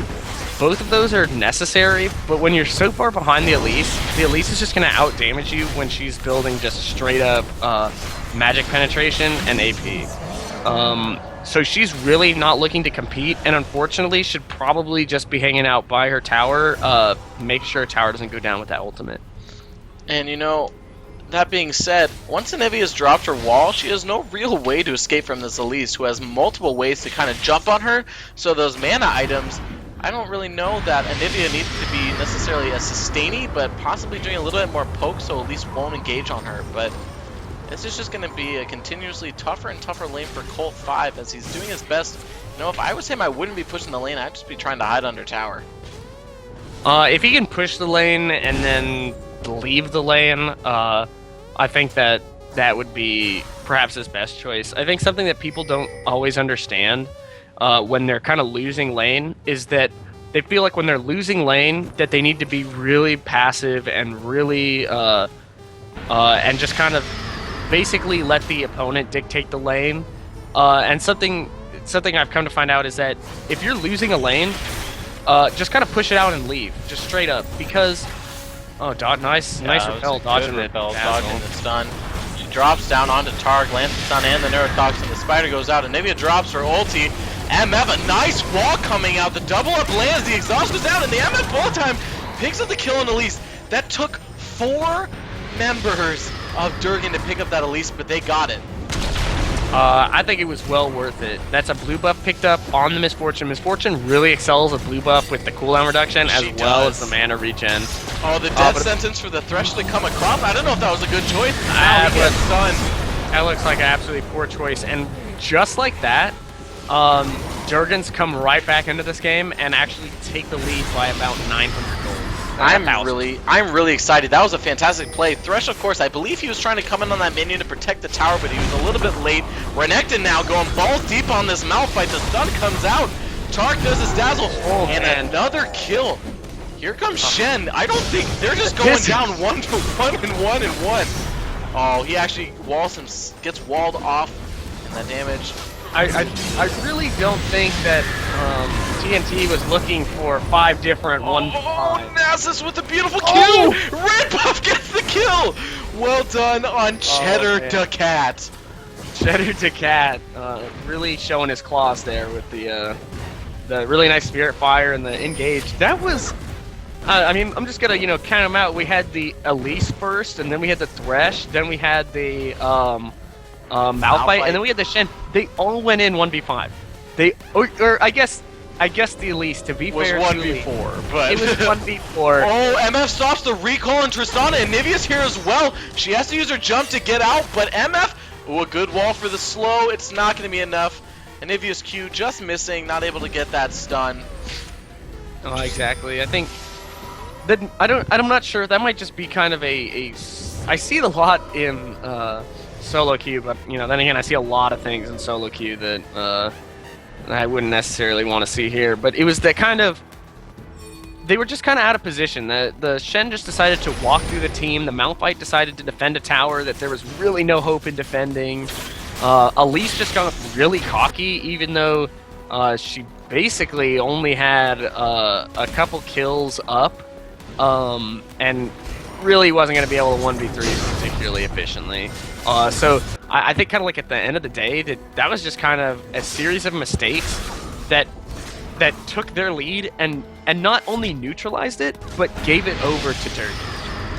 And it looks like it's a 4v4 here in the middle. Durgan doing their best to defend this tower. Tristana was able to push in that bot lane and actually do a lot of damage to that tower. She wasn't able to take it out though. So right now 3 towers to 1 in favor of Durgan and a gold lead over 2K. I think another thing I'm seeing here is it looks like another Zeal is going to be built on the Misfortune, and like I said in the last game, I really am not a fan of the Zeal with Misfortune. She doesn't need the attack speed, but here comes the Death Sentence. Yep, get a great land on MF. She's forced to flash and cleanse. More time comes across the team. Malphite ults her. Renekton goes to protect his carry. Malphite is the first to go down. Nasus was taking up all the damage, does not go down. And Renekton picking up Elise while she's trying to take this MF. MF is just walking away fine. Nasus still low health. Oh, and a good ult from Tristana to knock back that Renekton. And Nivea, though, with a beautiful Q, lands the stun on Shen. Dazzle comes out. Thresh is caught. MF picks up that Thresh. Renekton trying to go a little bit aggressive there on Tristana. He's forced to back out, but that is a 3-for-none in favor of Durgan. They really picked up their panties here, pulled on their try-hard pants, and they're coming back and really taking charge of this game. It looks like they're going to pick up an in-hit off this. That's a really, I'm really impressed with the way they just kind of, they took that first defeat and they didn't take it to heart. They just kind of said, guys, we're better than that. Let's pick it up. But here comes Shen with a beautiful taunt. Yep, it looks like Durgan got caught out there. Maybe stayed a little bit too long. A nice dazzle on Elise, making Elise use her flash to go after this Taric. A nice juke, not going where Elise expected, but she cocoons him. That should be the death of I don't know. He's running. Malphite's there though. He uses a little bit of time. He shouldn't have for that heal. And Nivea tries to come in, it's not getting enough. Tart goes down. That was a good stall, so hopefully TNT couldn't pick up any more objectives as they chased him through the jungle. But they did pick up that inhibitor turret as well as the inhib. So overall, 3 deaths for an inhib. I think it's going to end up being worth it for Durgan. I think definitely. I think the only thing that TNT is going to be able to take really is this top lane. I think Misfortune will be able to stop this aggression onto this mid tower. They do look like they'll lose the dragon. Actually, Ball's having to burn Flash to escape the dragon. Oh, poor Tristana. It's not the way you want that kind of adventure to end, you know? If you're 80 carry and you're like, I'm strong, I'm going to rip this dragon to shreds. Unfortunately, she only had the Cutlass. Like, that's kind of... She needed more lifesteal and more damage to take that, and unfortunately, the Cutlass was not delivering that. So. And as you said, she actually looks like she was just starting that Cutlass for a later build, and she picks up that BF Sword, which is now turning into an Infinity Edge. Tristana's going to be putting out a little bit more damage now in these team fights. Yeah, I think, again, if I were the Tristana, I just would have picked up the Vamp Scepter, and then that way she'd have 400 gold, I believe, is the rest of the cost for the Cutlass, and she could spend that 400 gold on a dagger because she'll desperately need attack speed. Because right now she has a bunch of damage, she just needs the attack speed, and then attack speed scales so well with her Q. For the one, it gives at level 5 or level 3. I'm sorry, it gives it gave like a 60% buff, which is ridiculous. Yep. Like, it just absolutely rips kids. It's pretty crazy. And I think, funny enough, they still haven't taken this. Oh god, I just jumped way too far back, accidentally clicking the time bar. It's alright there. Bot tower does go down. There's a 5-man push. It looks like it's going to be a semi-base race as Malphite and Elise are looking to take down this middle turret, and Shen and Thresh are pushing this top lane, leaving Tristana alone. Of course, since they have 5 men on these turrets, they're going to be going down a lot faster. Elise is starting to go back. Same with Shen.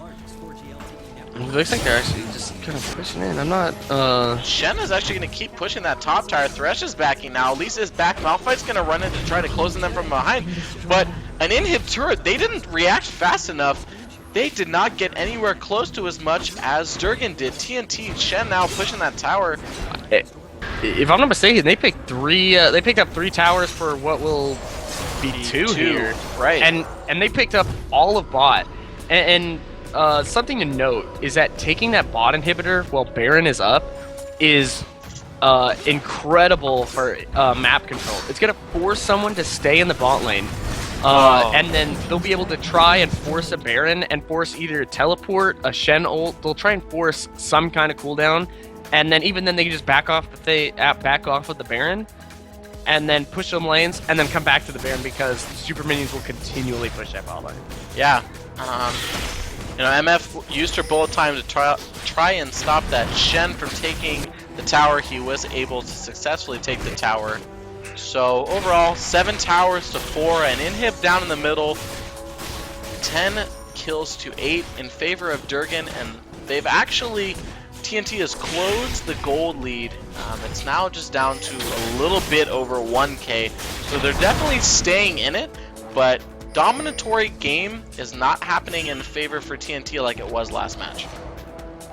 No, I think they really just need a solid engage, because at the moment they've basically been fighting on top of an Anivia ultimate, which is just tearing them apart in terms of slow, in terms of damage. It's just Anivia's been placing those ultimates incredibly well, and I think I kind of, you know, shrugged her off early as just kind of being a bad pick. But it looks like she's actually hit her stride and is able to do enough CC and control those fights enough that I think she's won over my heart. I think she could play Anivia. So if we see here, Renekton split pushing bottom. Renekton, of course, isn't running. Oh, he does have his teleport up, and they're actually 4-man dancing by themselves at Baron, not really having much vision. of TNT, but right now if they wanted to take Baron, I think they could get it at least. I think they need to go right now. Yeah, but at least going all in on Renekton. I think he might go down here. Ignite goes down. He's slicing and dicing his way out of there. Good repel, but a nice flash from Renekton. Another flash from Elise. Tries to get the stun off. It's not going to be enough. Elise picks up the kill on Renekton, and he was not able to pick up that inhib. You know, I'm just kind of confused what they were looking for there. At first, I thought they were going to wait till someone showed to try and stop Renekton. And then take Baron. And take the Baron. I think that would have been sensible. But then two people showed for Renekton, and they just kind of ran into mid lane and farmed. It was a choice. And so I'm not really sure what they were doing. And you know, Renekton did have teleport up, so I feel like he could have disengaged possibly and joined them at Baron if they had set down a ward. That seems like a little misplay, possibly just not solid communication on Durgan's side, and they didn't capitalize on the advantage that they really did have. A nice dazzle coming out here on Shen. MF just wailing away with her auto attack. Shen's just kind of standing there. Here comes Anivia though. Renekton's here as well. It's going to be a 5-on-1. Renekton picking up that kill. Everyone's getting assists. That's a payday for Shen. They really just traded one free kill for another free kill, both teams. Yeah, I'm not, both top laners deciding to go full hotshot GG and just kind of like push into their base and die. It was just kind of a bizarre choice for both of them. You know, it didn't even look like Shen tried to escape. Like, he just is eating auto attacks and it's like, all right, you know, bring me to my sweet end, and kind of ran into there was no taunt over a wall, no even hint at it. I mean, I don't think he would have escaped anyway. There was people closing in from literally every side of Shen. It looks like they're gonna go try and, after getting that kill, they're gonna try to take this Baron, but Shen is back up, and with a well-timed ultimate and teleport, they're both up. I try and take a steal, but they think they're just gonna give this one up. Yeah, Elise is really the only one there. Malphite is here. Nasus with a good smite, able to pick up Baron. They're turning on Elise. A great bullet time goes across. MF picks up the double kill. Thresh with a nice hook. He lands it, but Tristana is the one that gets caught out there. They just made a really good team fight after picking up Baron. I think they might try to push to end it right here, or at least pick up these double inhibs. I mean, they have Baron, so I think they could go double inhibs back for buying final items, and then basically just rush down the top lane. I think that would be the safest way to go, because they might get killed since they're kind of low. Not too low, but they'll be lower than the full health, you know, freshly respawn faces. And that's what it is. There's pings going on for that middle tower. They're backing up, regrouping. I think that was a little bit misplayed by Malphite and Elise there. They didn't have too much vision, so they weren't able to see that nobody on Durgan was really all that low. Nasus is taking a little bit of damage here. I think the Malphite needed to go in before the Baron went down. He needed to disrupt him while Baron was doing damage, but he went in after the fact. And even if he went in to disrupt him while Baron was doing damage, I think at best he was looking at a steal and a suicide. But then Elise kind of went in with him and ate the full brunt of that bullet time. And it just kind of it was unnecessary for her to die there, because I think best case scenario they would have traded Malphite's life for Baron, and instead they trade 2 kills. No Baron. Yeah, no Baron, and actually a 3rd kill because Tristana died, plus double inhibs. It just wasn't. It was just kind of a misplay there. And as we see, Renekton just picking up his cleaver, so he's going to be starting to do that armor shred with his slice and dice, with the pull of the meek. That's really what they wanted. You know, Durgan is starting to look really scary, and their team comp potential just got that much stronger. I mean, I also think it's interesting. I think Misfortune might be looking for an Infinity Edge. Again, really, I'm not sure. Maybe they just love a certain AD carry build, and that's just what they build every game. Because, I mean, if you play, I don't know who they're looking to catch out here. I'm just so confused. Like, they have complete control, and they have vision on 3 out of the 5 members. I think it's safe to assume the Baroned up, completely fed Durgans could just run through here and take out anything in their path. Yeah, and it looks like they're going to make this push on top, trying to push in on that 2nd tier turret. Yeah, and I think they don't even need to be hyper aggressive right now. They have the Baron buff that's going to sustain them through these long sieges. They have the poke. They have the damage to take it out. Here comes Shen with a good taunt, but he's totally alone. Yep, he's totally all by alone. himself under that tower. He's just trying to stay alive for as long as he can, keep the aggro off the tower, but at least landing a nice cocoon, but not on the target that she really wants. Malphite looking for an engage. I don't think this is the engage they want. I think they need to back up and fight under their own tower. His unstoppable force is up, but Renekton's kind of keeping him off the fight there. They really, really do want Malphite in the threat. Thresh misses his death sentence. The turret goes down. Here goes the inhib. I can't help but think that this is game right here. They have 3 inhibs down. They have Baron buff. They have a man advantage. Oh boy, good dazzle going out from Tarek. All their damage is focused on to Thresh. The team fight's going in. Malphite is in the center of the team. Elise able to shut down MF, which is a lot of their damage. But Tarek actually picking up that kill on Tristana, and Anivia picking up that Malphite. Elise is going to die before she can pick up that kill on Tarek. Almost an ace. Shen is the only one up. That first tower is already down. No one's actually doing damage to the turret right now. I'm a little bit confused, but Shen just eating that Anivia ult, all that damage. And Durgan taking the Nexus. This is going to be a best of 3. This is the first time I've actually seen a best of 3. Most of the games I've seen have been 2-0s. This is the first time I've been able to see a team really collect themselves after a game 1 loss, and I'm incredibly impressed with them. For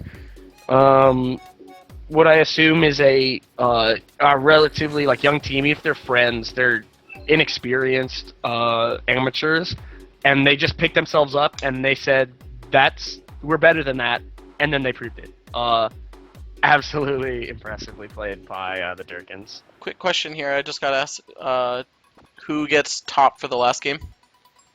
Who gets top? Blue side. I don't know, but I was assuming that it would be Durgans. Yeah, I do. Since they had it in game 1. Yeah. But while most people think that Blue Side's OP, Blue Side has actually lost both of these games. So it's an interesting note. I think my invite somehow. Yeah, mine didn't go through as well. Okay. I think they might have let Durgan have it. Yeah. But yeah, I think really impressively played by Durgans, and again, I was like Kobe something or other. I forget the other part, but Kobe, the mid player, again showing ridiculous amounts of just lane domination, and I think it was really impressive that even though he was losing, he was still able to lay down the damage. He was able to be a threat, and you don't see that a lot on some teams. And it is really cool. He's picking a lot of these assassin, dive the AD carry, or dive whatever specific target champions he wants. And if you think about it, there's actually plenty of those champions available. Of course, there's still Akali, there's Katarina, there's Ahri, who's technically an assassin. You know, I don't know how wide his champion pool is, but his Fizz was super strong, and I still think that should be a ban that Durgan wants to bring out in the second game, but his Elise was equally as dominatory, if not even stronger in some of the positionings he had in teamfights. I agree. I think they definitely have to ban out his Fizz, because if you let that Fizz back into the game, God help us all, that was ridiculous. It was. But he hop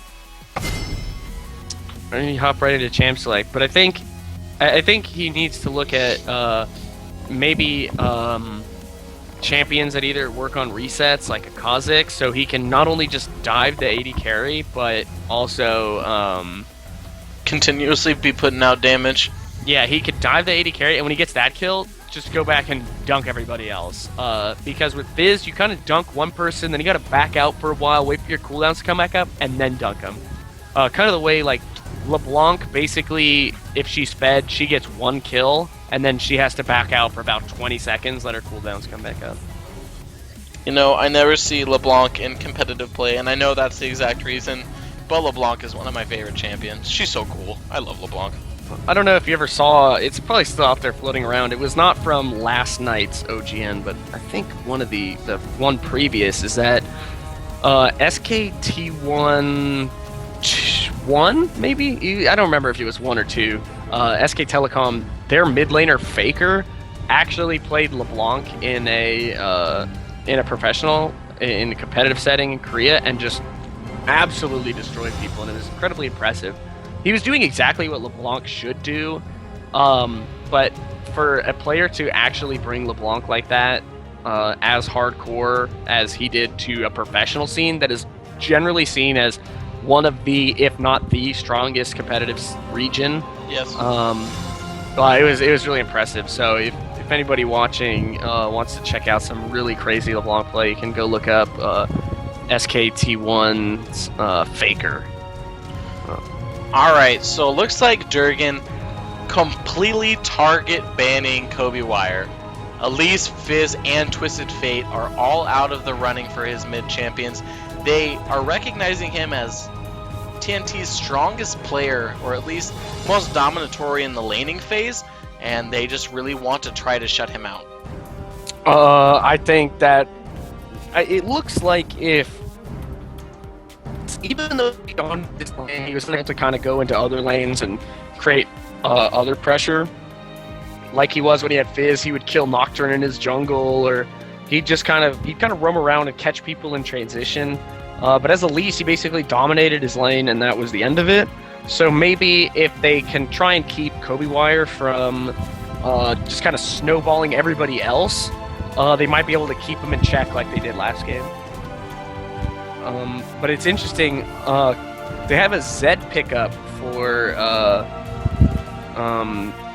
2 Dynamite, so interesting to see what happens there. You know, I'm also excited to see a Thresh Draven lane. That is one of the most aggressive lanes that is out there. A Thresh pull landed could easily equal a kill with the Draven in lane really early. One might even say being hooked is just an absolute death sentence. Oh boy. Oh boy. Just bananas. Oh, well done. Well executed. I think it looks like both teams are having this really weird kind of, they just really like picking champions away from the other team. Yeah, and it's happened like 2 times now with the Shens, now with the Thresh, and the MF. Yeah, and the Misfortunes. It's kind of ridiculous. I think it's, at least, you know, they're paying attention to what works and who they like the most. It looks like Misfortune is definitely a highly contested pick, but even TNT's fans, 2 of the 3 went to Tyrion with the Renekton ban from last game, which I don't think he was so incredibly dominant that it required a ban. But the Diana ban also coming out. So maybe just trying to keep him off his game. You know, oh wow, I would be excited to see a Kale. Anivia picked up again for Colt 5, and I think that's interesting because he really struggled. Not really struggled, but Kobe was able to take advantage of him in lane, but his teamfight presence was extraordinary. So I wonder if he's going to be able to possibly adjust his laning phase to hopefully not fall as far behind as he did in the start of the game. I think the same thing kind of goes for his Orianna, where he only really missed kind of one Orianna ult in that game. But the rest of his Orianna ults were pretty strong. So I think if he could kind of work on his laning mechanics, he'd be a really good mid laner, because his team fighting is pretty strong. Oh boy, and a Cho'Gath pick. That's awesome. I love Cho'Gath. Cho'Gath is a tanky beast. Just awesome. And with Kale and a well-timed Kale ulti for anyone taking damage, that's a pretty scary team top with a lot of CC. I think that's actually a Kale top too. Now that I'm looking at it, might be Kale jungle. I don't know. But I'd be pretty. I like seeing Kale. AD Kale, AP Kale, support Kale. I think Kale's not particularly fun to play against because that ulti can be so frustrating. Yes. But I think she's a lot of fun to watch with those slows and the auto attack shreds and like beautiful ultis, like saving teammates. Like that's always really cool to see, especially when you're kind of spectating. So I'll be excited to see how that's actually played. And it looks like a Rumble pickup for Kobe Wire here. And looking at the rest of the champions, he's most likely going to be playing. No, I would guess Zed in the middle and Rumble heading up top. Although you never know. He seems to love playing like top lane champs in the mid lane. So we'll see if anybody trades with him because both Rumble and Zed can play mid or top. Right. So I guess we'll definitely see what happens here. Looks like he's sticking with it. I think that's kind of bizarre. It does look like a lane swap. It might be a lane swap. They might go. I know EG used to do this where Wicked or Froggen couldn't play Zed, so instead he would go top lane and play Singed. No, I'm sorry. Wicked could not.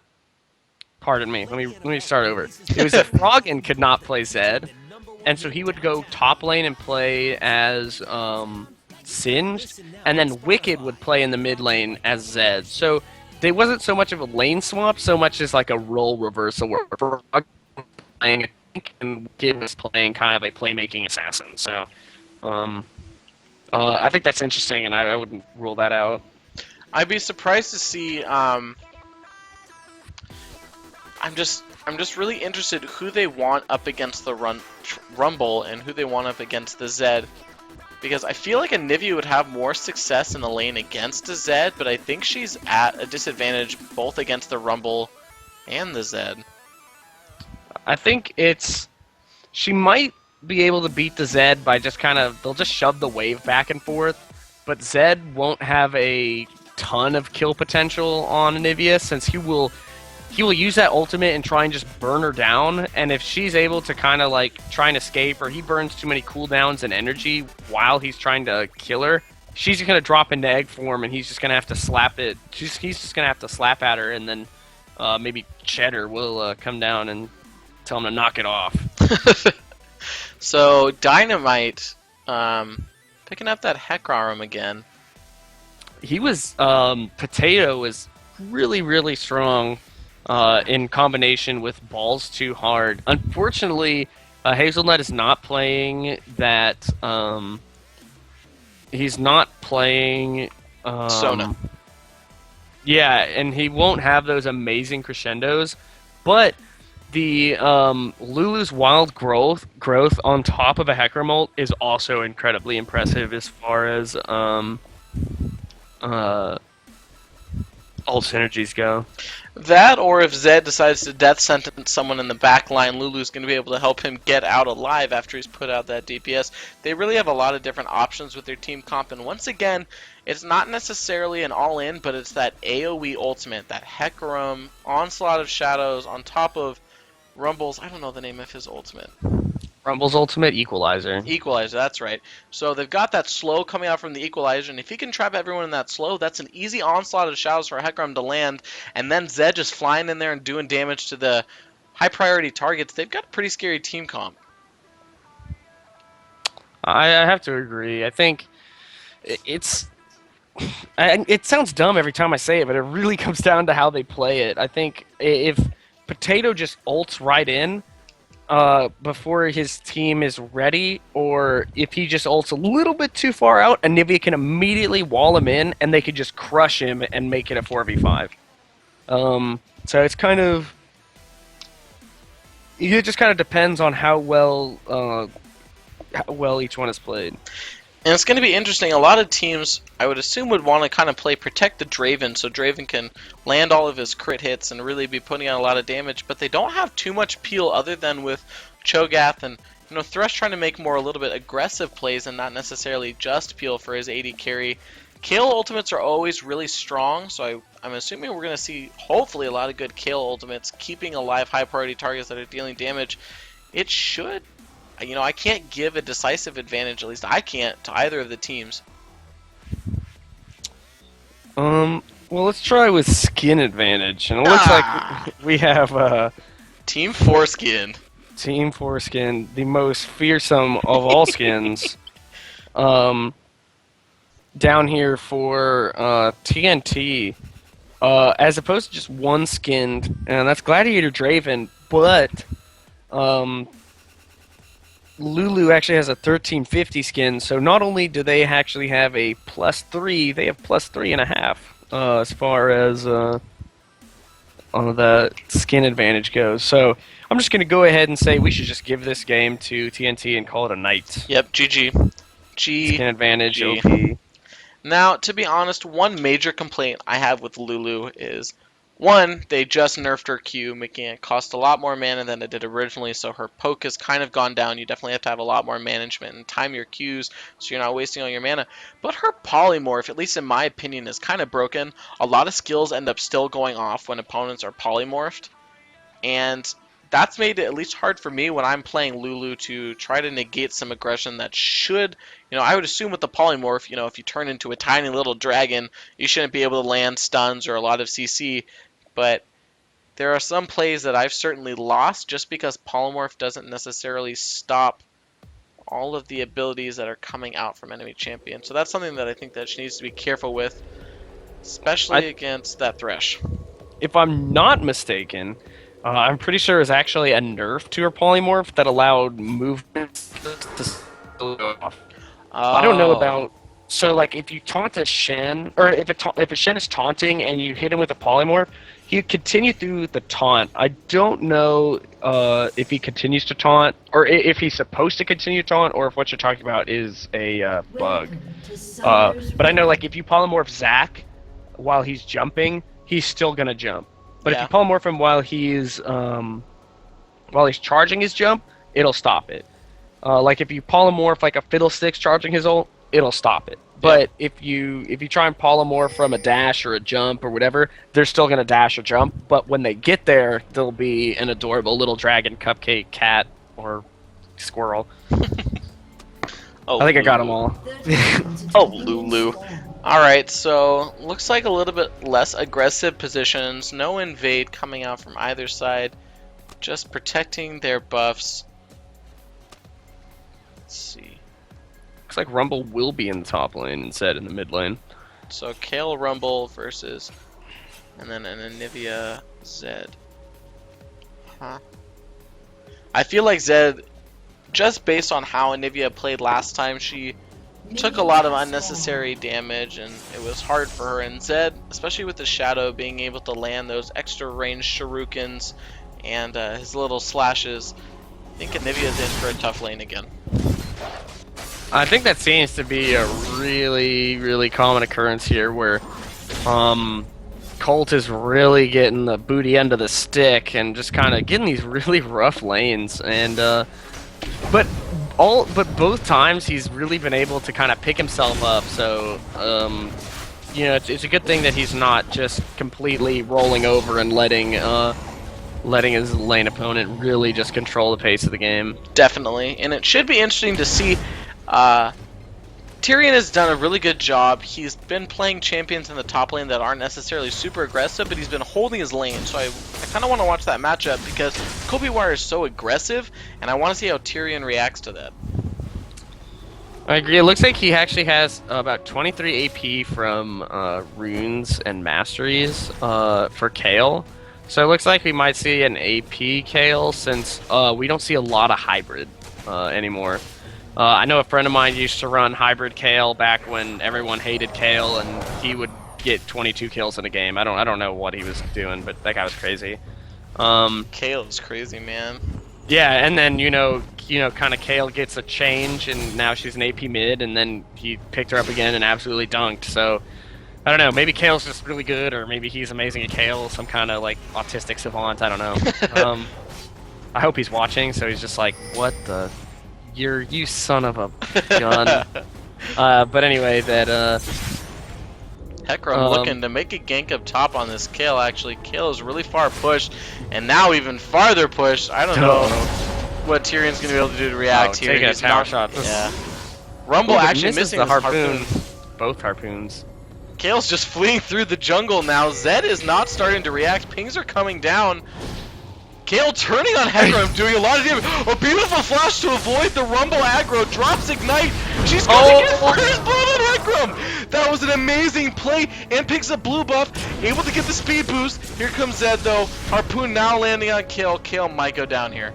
Kale needs that heal. She needs that speed buff. Can she make it out of here? If she makes it out of here alive. Oh my gosh. Okay, I'm going to go find a shoe and eat it because that was perhaps the most beautiful thing I've seen in either one of these games. He took what was almost certain death and he said, "Hey jungler, come over here." And he separated the two of them, dunked the jungler, picks up the double buff, gets an amazing flash play. Oh my, wow! Down in the bot lane, I don't know if anybody saw it. I missed it. I just switched to mid too. Okay, I'm just gonna have to. I'm gonna recap this for everybody. That they dropped Miss Fortune down pretty low, and she retreated under tower, where you generally go when you're low on health. And Thresh just kind of throws out a lantern. I thought he was just trying to. He was just going to pick up some souls under tower, and instead Draven just flashes, throws a spinning axe, kills her one shot, Lantern's grabs up. the lantern, and just doesn't take a single tower shot. And I don't know, that was also incredibly beautiful. And in the mid here, Zed actually already using his shadow to get away. Cho misses his rupture. I think Zed might get out here. But actually, if Kill reacts in time, I think he's gonna have to burn his flash to get over the wall here. Or a shadow. No, just a shadow. But yes, Thresh making some beautiful plays. That is my favorite part about that Thresh. It can be used, that lantern, as an aggressive move, way to switch aggro, and a nice death sentence, a flay to knock MF back. Sub Raven really doing a lot of damage on this MF. Right now, I think it's a lot of momentum coming out of that second game. I think right now the Durgan's feeling really good, making the 2 kills in the game actually came out of 2 amazing plays that probably should have resulted in one of their deaths. But they were just like, they just said no and picked up kills for free, and it's incredibly impressive. Coldwire actually being bullied now that Tyrion has that red buff. He has a double buff, so he can just spam abilities, he can slow, it's ridiculous. You know, I'm actually really impressed by this Thresh play coming out of Kohen. He is making some fantastic pulls, excellent flays that are really causing that CC that makes Thresh scary. He's landing all of it, and that's something really important for a Thresh player to do, because as you said earlier, and I believe at the first game, if a Thresh lane goes down early, it's hard for Thresh to come back, but right now they are playing aggressive like they need to be and really taking advantage of this lane. Exactly, I think we saw it mostly in the last game, but we got aggression in the top lane. I'll talk about that later. Flash coming out from Rumble, getting a little too aggressive into an enormous creep wave. Looks like Hecarim's gonna come down for a gank. Yep, the pings are going out. There is a blue ward there, so they are gonna spot him out before he's able to come into lane. They see him now. Thresh landing a nice death sentence, negating that speed boost from Hecarim. Double up landing on Thresh, hitting Draven, but it's not gonna be enough to get a kill. Hecarim backs off. Sneaking around. Completely unseen. Oh boy, that's a pretty aggressive play. He does have ultimate here. Thresh is low, and Draven's going to be by himself. Nope, Thresh forced to stop his back, and Zed is not able to land the aggression he wanted. Misses the shadow, unfortunately, but then goes back to it. I don't know. Just kind of walking around through lane. Wants some XP, I guess. Can't blame him. But like I was saying in the second game, Golden Hazelnut, along with Balls Too Hard, their bottom lane didn't take off the way we thought it would with early game aggression, and then his Thresh, even though he would make impressive grabs, was unable to take off. But here we got an aggression on Cho and Zed. Yep. Cho making a nice rupture, getting his silence off, making sure Zed can't do too much damage as he walks away in his jungle. Cheddar the Cat is now actually behind Hecarim, who's level 5, gonna pick up his blue buff. I don't know if you saw earlier, but Cheddar was actually alone in Hecarim's jungle on the blue buff. I'm surprised he didn't go for the steal. He pings knowing that he has that ward in the bush, but it's not gonna be enough. Hecarim picks up 6 before Cheddar even hits 5, so right now Cho'Gath is pretty far behind. I think that's just... Cho'Gath doesn't... He can snowball as hard as Hecarim, but Hecarim snowballs incredibly hard. He gets a kill and then can immediately just speed down to the next lane, pick up a kill, and then he can pick up items like a Frozen Fist. He can pick up items like the Spectral, or not the Spectral Wraith, the Elder Lizard item. Oh, and aggression in the bot lane.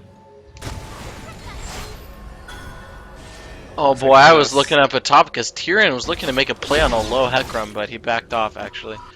Oh, looks like we're actually gonna have another fight in the top lane. I have overheat on the Rumble. Yep, Rumble actually really far into the lane. Tyrion just beating him down with his... Oh, the Rumble Equalizer comes out. It's going to be enough to scare off Tyrion, make him back off. Well played with the Equalizer. Only had to use it defensively. It would have been better served as something to assist ganks. Something that would, a good slow, but unfortunately had to use it defensively, and both him and Potato or GTFO had to back off. If we just take a look at farm here, Kayle is, of course, over Rumble. With Kayle's Righteous Fury ability, she's able to get that extra auto attack range, able to farm a lot faster than Rumble is, and you can see as the lane, she's actually not keeping it that pushed, which is good because she doesn't want to be overextended and experience another Hecarim gank, which would be a little bit more scary now that he has Onslaught ready. The Onslaught is going to be... When you have Cho'Gath, who actually hit 6, he kind of caught up, so impressive on his part. He decided not to stay too far behind, but he picked up a Madred's Razor on Cho'Gath. As a jungler, I could rarely upgrade the machete. Usually I try and snowball to where I don't need to buy that kind of, early game item. But if I was going to upgrade the machete onto Cho'Gath, it sure would not be a Madred's Razor. But maybe he's got something in mind that I'm not sure. Anivia's taking a lot of harass here in the middle. She does have blue buff, but her mana's going up super slow. Kayle, and here comes Hecarim with the lane gank. I'm not quite sure if Tyrion has spotted out Hecarim. I don't think he has. Definitely stuck in the fog of war. She drops her slow. There comes the Onslaught of Shadows. And a beautiful Equalizer. Kayle counters it with her own ultimate. The Ignite goes down. Is it going to be enough to get the kill? Doesn't look like it. Hecarim started to take aggro. Kayle is safe. Tyrion gets to live another day. And Cho'Gath now moving on to Dragon, knowing that the jungler and top laner are in top. I think they actually could have picked up a kill on Kayle easily, knowing that her ult was down, and she didn't have some of her cooldowns up like her flash. So I think a dive would have been pretty easy. A nice Hecarim charge. Oh boy, look at Cheddar here though, in the bush, really low health, and there's Zed. Anivia lands the stun and her E, the ultimate goes down, a beautiful wall with the silence from Cho'Gath. Deathmark does come out, but he flashes to avoid a majority of the damage. Deathmark will not get the kill, the Ignite goes down on Zed. It's not going to be enough, but great play from Anivia. Fantastic, she had a great wall and a great stun. Exactly. I mean, her stun basically gave Cho'Gath the rupture that saved him from a lot of damage. Oh, aggression in the bot lane. Death sentence. The play goes, and a beautiful ultimate that blocks everybody eating the MF ult. The Draven Dot actually gets the kill on Lulu. He's gonna go aggressive, takes a tower hit, decides it's not worth it. They pick up the kill on Lulu. That is a 1-0. I'd like to point out that if you notice in that fight, Cho'Gath just stayed in the bush. He didn't even move. And I think we have aggression in the bot lane. Oh boy. Hecarim diving in here. Both Draven and Thresh are really low. The play comes out. Draven forced a barrier. I think if he could land a death sentence, he can't. It's down. They both get out alive. Hecarim is really trying to make a lot of plays, but he isn't able to follow up on any of the ganks that he's been making. His lanes are just falling too far behind that he's unable to really apply the pressure that I think he wants to apply. One thing that what I was saying about the Cho'Gath is he actually stood still in the bush and waited for the Zed to ult him, and the minute the ult went off, he flashed over the wall that kept Zed from adding any more damage onto the death mark. And so just really well played probably, you know, saving his life in the end, but waiting to flash so Zed didn't try and living shadow over the wall and continue to catch him.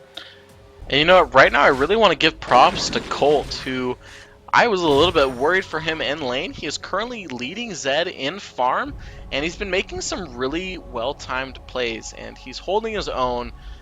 He's really picking up his lane presence a lot since the last 2 games didn't really go his way in the middle. Yeah, it's good to see him getting his just desserts, getting it's getting a little bit Hecarim easier here in lane. Cho's jungle knocks him back. Cho, I don't know if he's going to want to keep continuing this aggression here on Hecarim. Hecarim's turning around, they're fighting, just duking it out here, throwing around some auto attacks. The silence goes down on Hecarim. I think Hecarim's just trying to get out. Thresh, though, on the bot, looking to be taken a little bit low. Draven starts the spinning axis. Nothing else is happening. Everyone is trading damage everywhere. Zed is now in the blue team's jungle. I think he's trying to give his little horsey a backup. He didn't need it, though. I think, interestingly enough, that was... Oh my! Death Sentence! Max range! He is forced to use his onslaught to back out the threshold. He misses. He's still going aggressive. Drops the lantern to see if Draven wants to follow up. They don't. That's pretty smart. But here comes Lulu from the back. Lulu flashes after 1 auto attack, taking about 1/5 of her health. Oh, Death Sentence! The blind Death Sentence lands the play on MF! The Draven ulti comes out. First kill on Draven with the MF. Are they going to be able to catch a Lulu? Oh, double kill for the Draven. That, I'm just going to have to say that we were really giving some love into Golden Hazelnut the past 2 games and his impressive support play. But right now, Cohen on Thresh is absolutely dominant. Going off. And if we look top lane here, Kale's going really aggressive on Rumble, but here comes Zed to be counter-aggressive. Kale drops the slow, the ignite comes out, she's flashed, she's gonna get out alive as well. But yes, Cohen landing that beautiful blind hook, flying in, great fillet, Draven able to put out all that damage. That was a really, really well played move. I mean, that was 2 hooks in a row that were just... I mean, they caught us both off guard, you know, squealing like little girls when he catches the Hecarim with a max range hook, goes in, unable to get the kill. As they're walking away, he says, "Come here, Lulu, I'm going to give you a hug," and he just comes flying over the wall and allows for his carry to pick up a double kill. And right now, Draven just absolutely snowballed. 4-0, 20 farm over MF. This is looking a little bit scary for TNT. You know, MF is 0-2 right now, and with the Draven, like you said, snowballing as he is, 5.5k, 5.7 now to MF's 3.6. That's a pretty big disadvantage for MF. Cho missing his rupture on Zed. I don't think they're going to be able to pick up a fight here. Just pushing that tower. That is the 2nd tower for Durgan here. The gold lead now 23k to 17, right around there. That's a 6k gold lead. I mean, they are keeping TNT from picking up any kills at all, and they've also starved him of a dragon.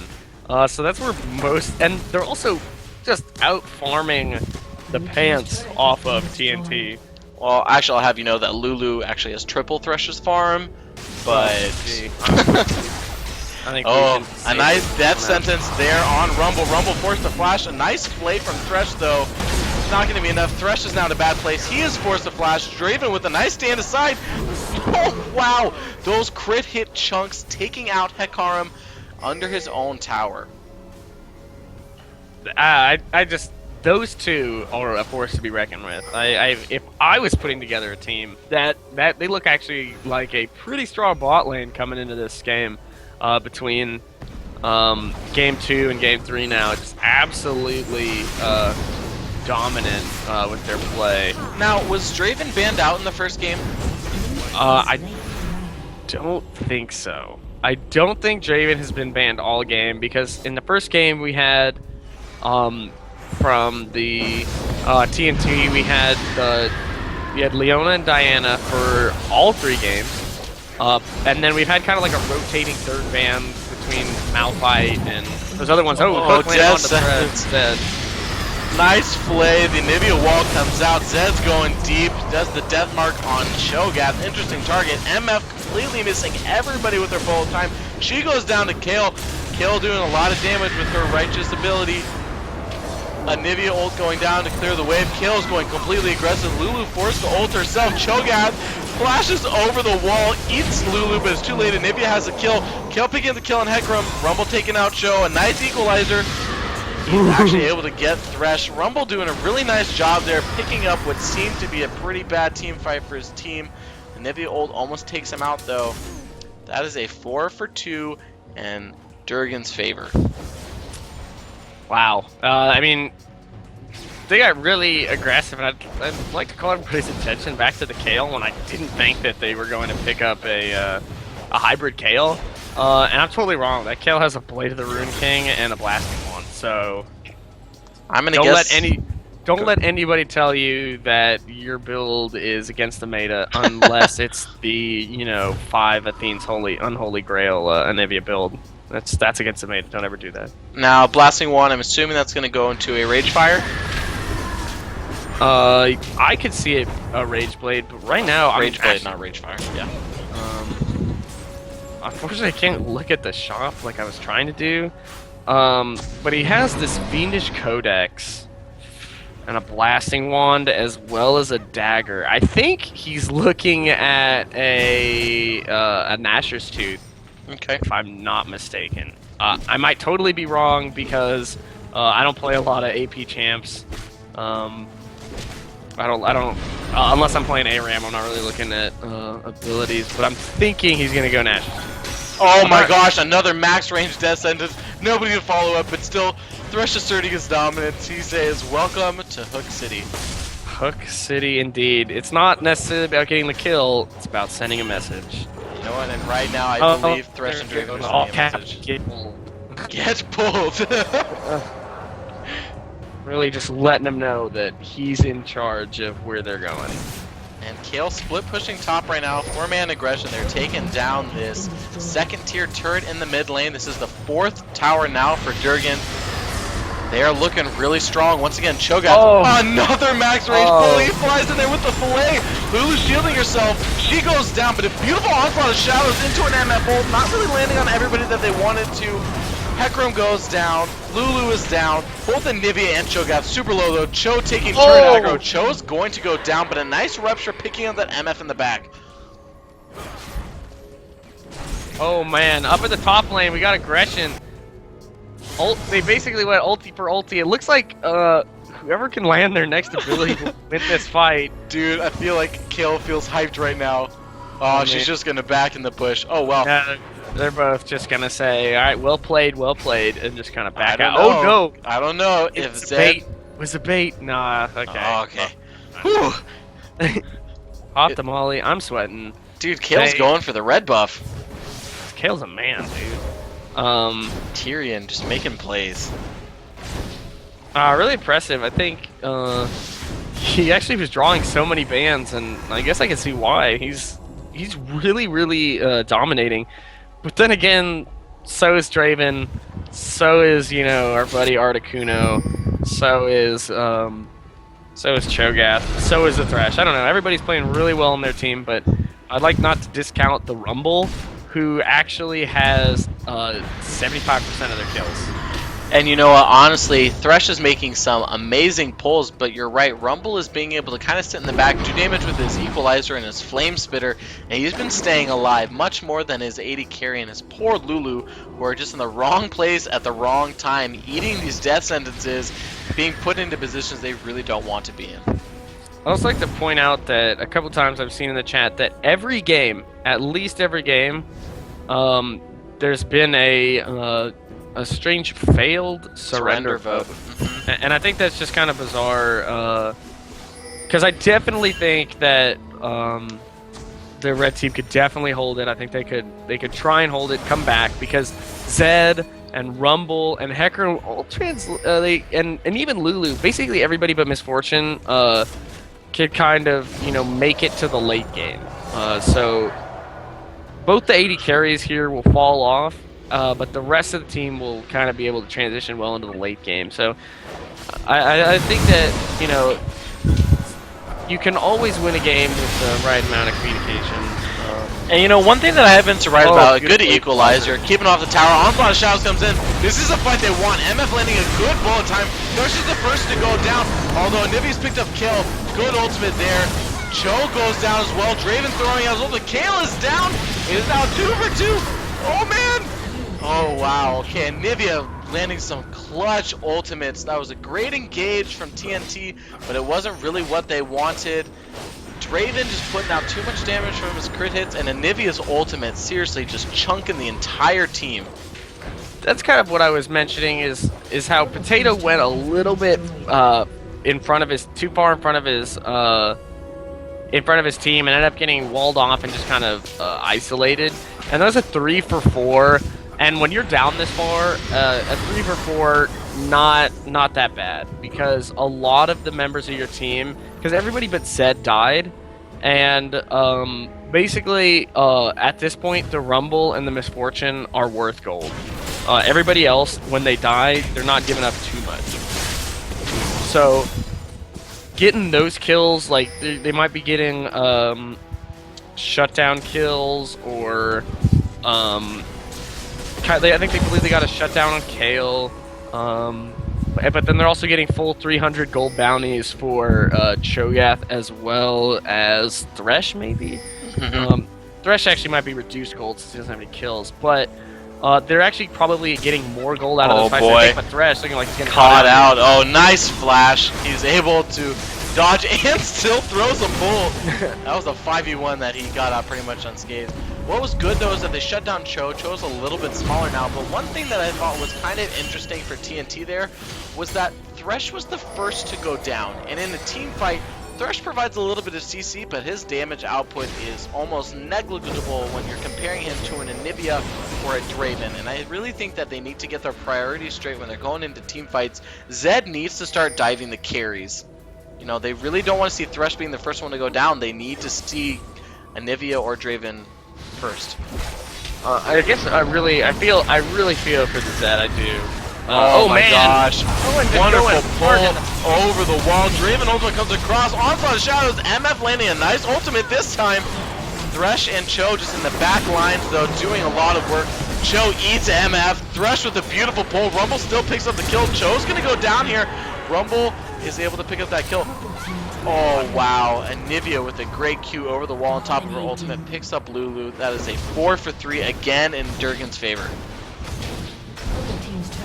They got a 500 gold shutdown on Draven. And that's really the only thing they got out of that. They got a 300 gold kill out of Cho'Gath.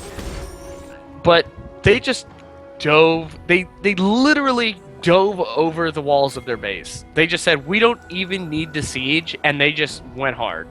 And that's something that's got to be really demoralizing for Team TNT over here, that they're just, you know, they're trying to set their explosives, and basically Thresh is just coming in with the match, just blowing them up too fast. One with the puns tonight, man. One with the puns. Exactly. I'm really enjoying it. I have to try, or else it pairs. So, you know, oh, good. No, I wasn't gonna. I'm just surprised because if you saw there, Draven did go down in that fight. But once again, that Anivia ulti just over the wall was sitting underneath everyone for TNT. Anivia needs to die. And I know that Kale is probably doing a great job. I didn't see which ulti she decided to throw out in that team fight. But Anivia needs to die. She is putting out too much damage. 7-0 with 6 assists, 144 farm. She's doing work.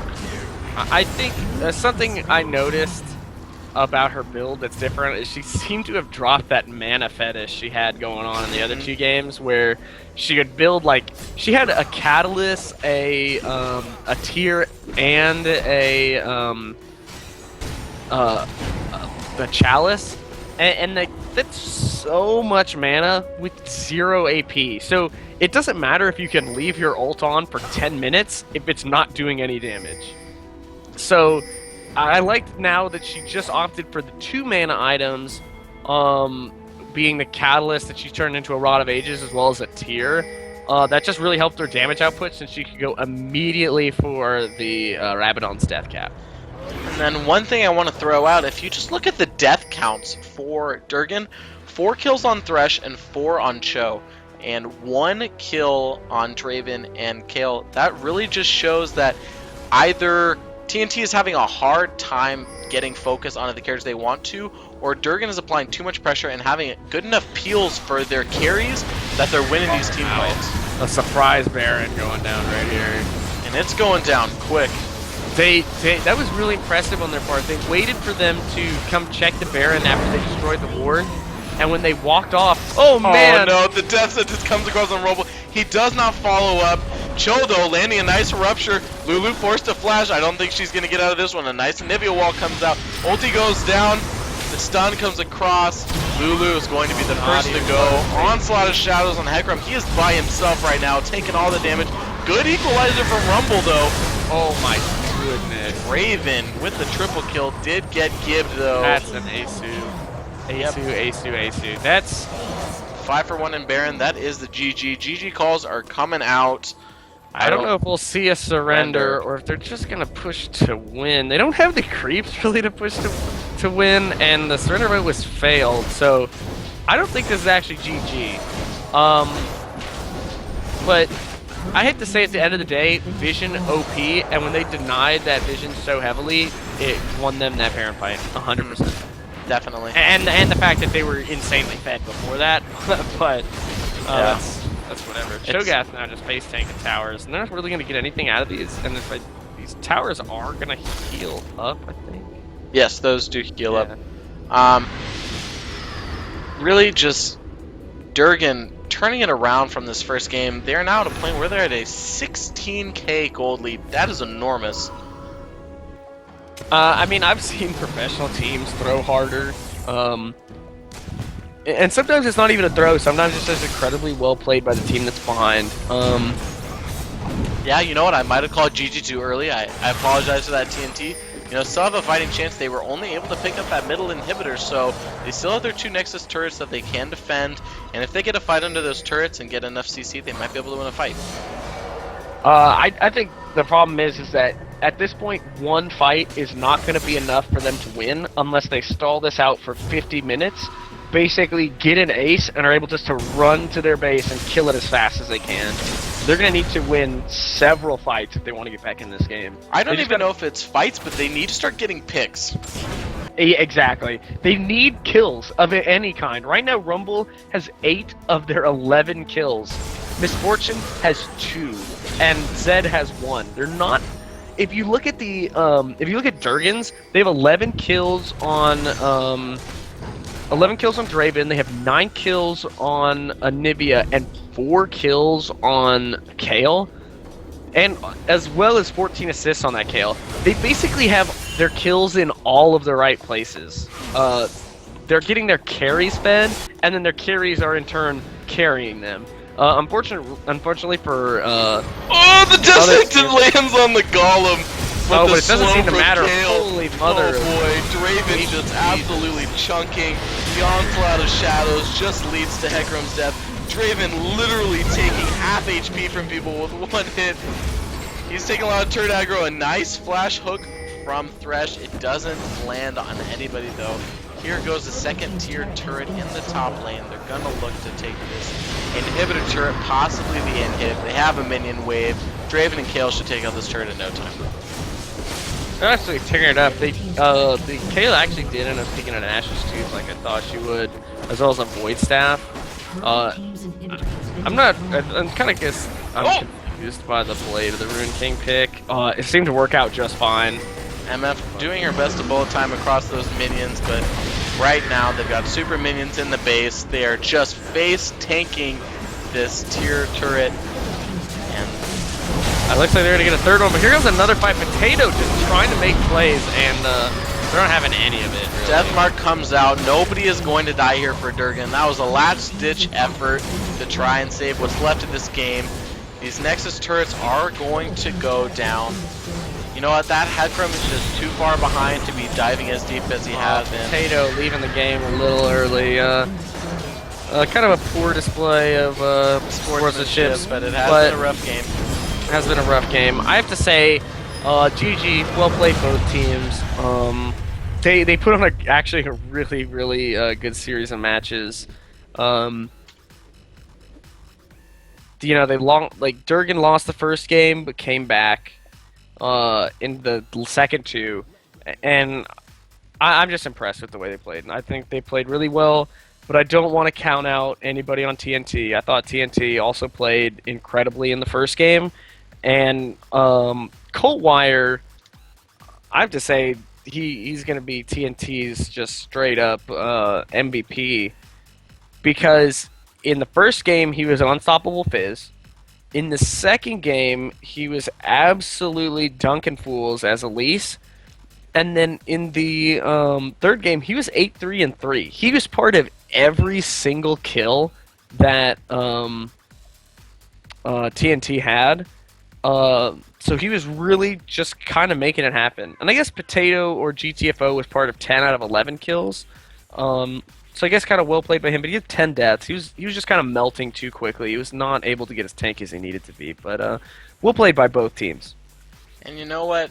From all the games for Durgan here, Colt really didn't have the best laning phase in the first two, but his team fight presence across all three games, you know, he was just obliterating people. And in that last game, 10-0-10, so he really picked up his game from the first two. At least in my opinion, I believe Colt did really well. I would name him MVP, although Draven was absolutely wrecking kids in the last game. Yeah, I think everybody played particularly well. I liked the play by both teams. This is the least one-sided I've ever seen, this is the least one-sided game I guess I've ever seen, really.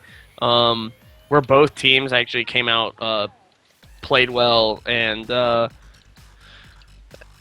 honestly just kind of impressed me with their display of not only skill, but their ability to kind of shrug off a loss and win the game, or what have you. Definitely. And also just Cohen, I'm sorry, his Thresh last game was undeniably a fantastic Thresh game.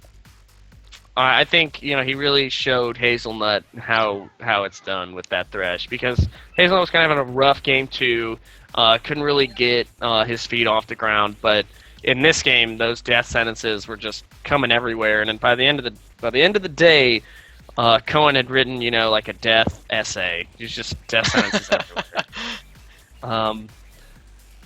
But yeah, good game. And thanks everybody for joining us. Thank you. Hold on, I might actually be able to get us an interview if you want to do one, if you have time, of course. I'm down. All right, cool. Oh boy, his Skype name is fantastic. I won't say it across the internet, but wonderful.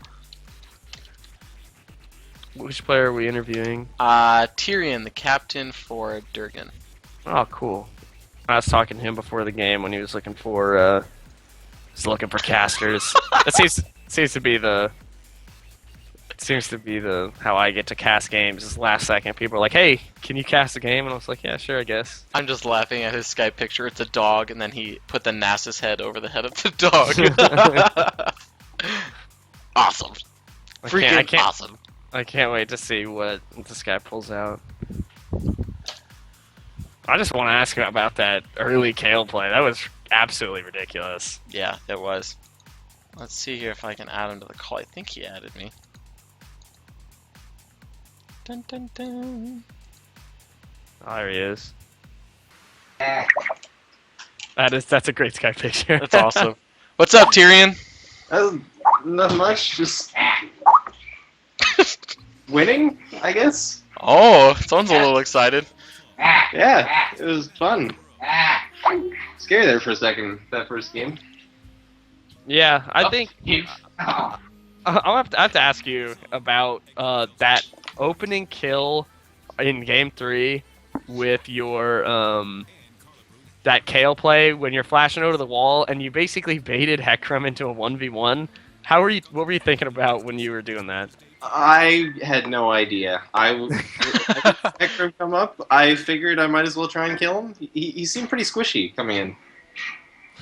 Yeah, I saw it was the way that you baited him around, and then Rumble kind of came to try and cut you off, and then once you realized that Rumble wasn't coming with him, you just kind of turned around and slapped that Hecarim around, and then when Rumble came back around, you just flashed over wall and continued to dunk Hecarim. Flash was so money, dude. The flash was so money. It was really impressive. It was just so unexpected. Like, I didn't even expect to live, much less get a kill. Now I have to ask you what was going on with your build in the third game? That seemed like a pretty unconventional Kale build, but it seemed to work out just fine. Well, I haven't played Kale much since I was about level 20. I know you can build her either AP or AD, or just stack attack speed, and that works. Well, it seemed to work just fine this game. Explain to me your guys' team comps. When we were looking at TNT's team comps compared to you guys, they really seem to have a set combo that they wanted to use, and it normally worked out with their ultimates. And were your guys' picks comfort picks really coming into the game, or did you guys have strategies going into each game that you were trying to play? Well, a little bit of both. Like, we've had stuff that we've prepared. One of the big ones was Leona and Diana, which I didn't expect to stand out every time. Mm-hmm. And most of it's really just comfort picks. That's what it looked like when you guys just kind of fell into your groove and just started kind of winning games. But I thought when I was scouting you guys, when I was kind of looking through your match history, and I saw you played a bunch of Diana, I thought you were a mid laner, and that was not the case at all. My team's getting kind of mad at me. Can we add them to the call? Sure. I don't know. I don't really know how these work. Oh, there's Cohen. There's Colt. Oh boy. Okay, it's gonna be a group interview, guys. Maybe the first time on the LRSS, but hey, you saw. Dude, we it here go hard. first. We're premier casters up in here. For sure. Cohen Hello. in the call. Hello, Cohen. Hey.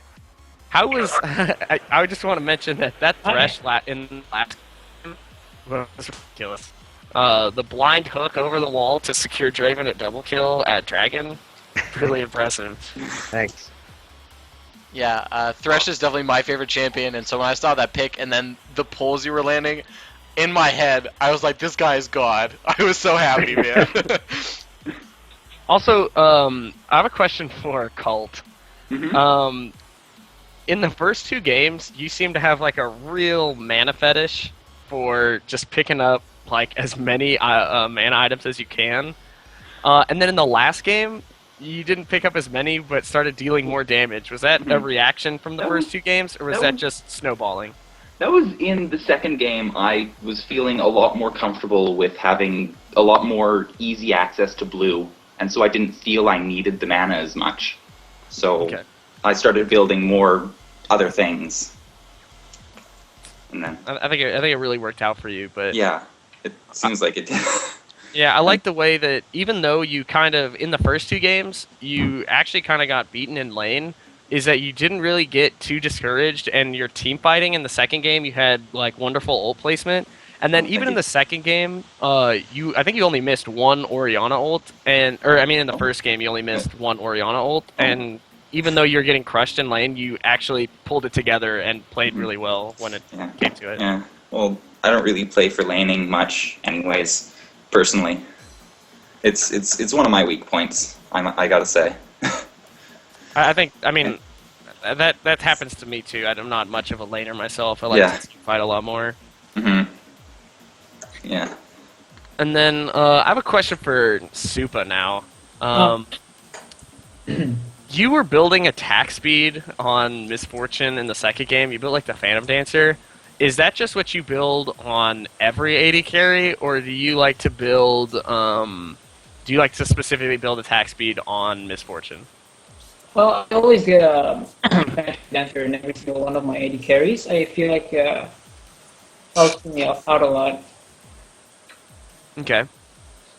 Because I think I see a lot of people not building any attack speed on Miss Fortune, because she's more reliant on cooldowns than she is on auto attacks, and she already has a pretty strong attack speed steroid with her W.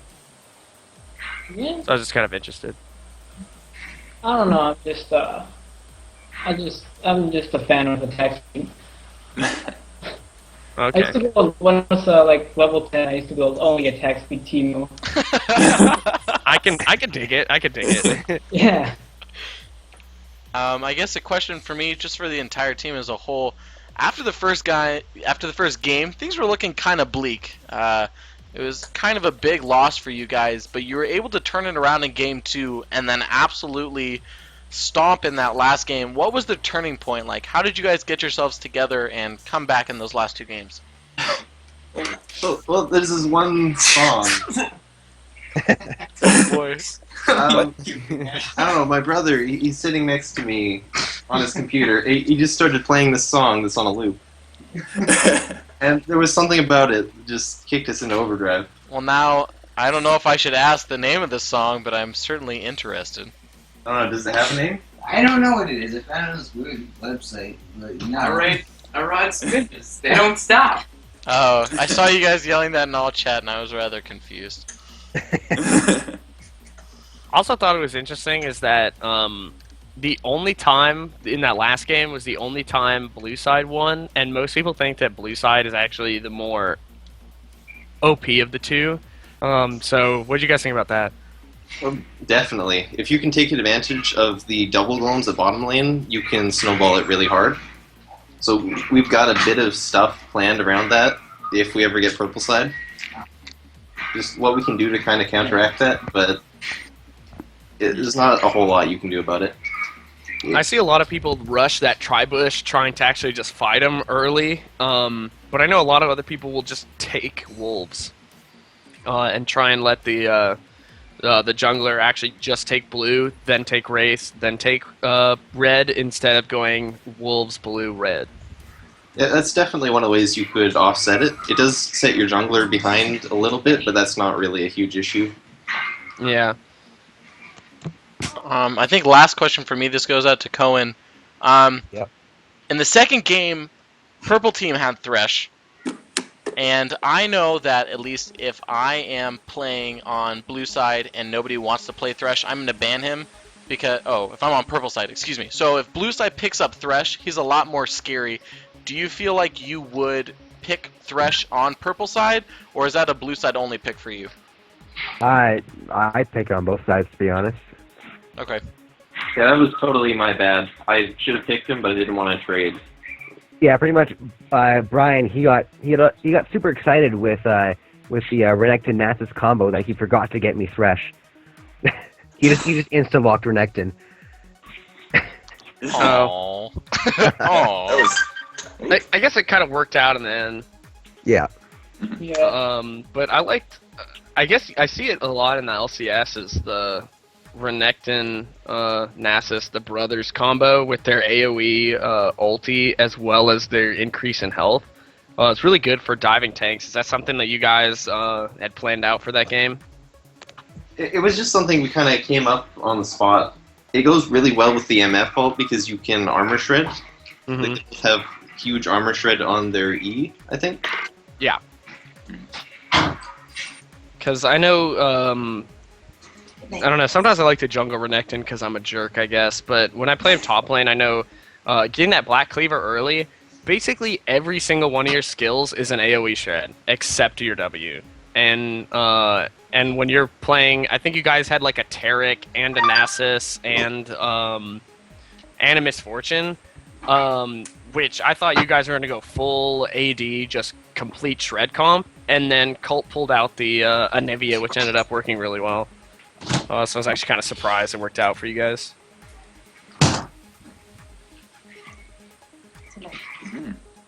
Alrighty. Well, I think this might be it for us tonight on the stream.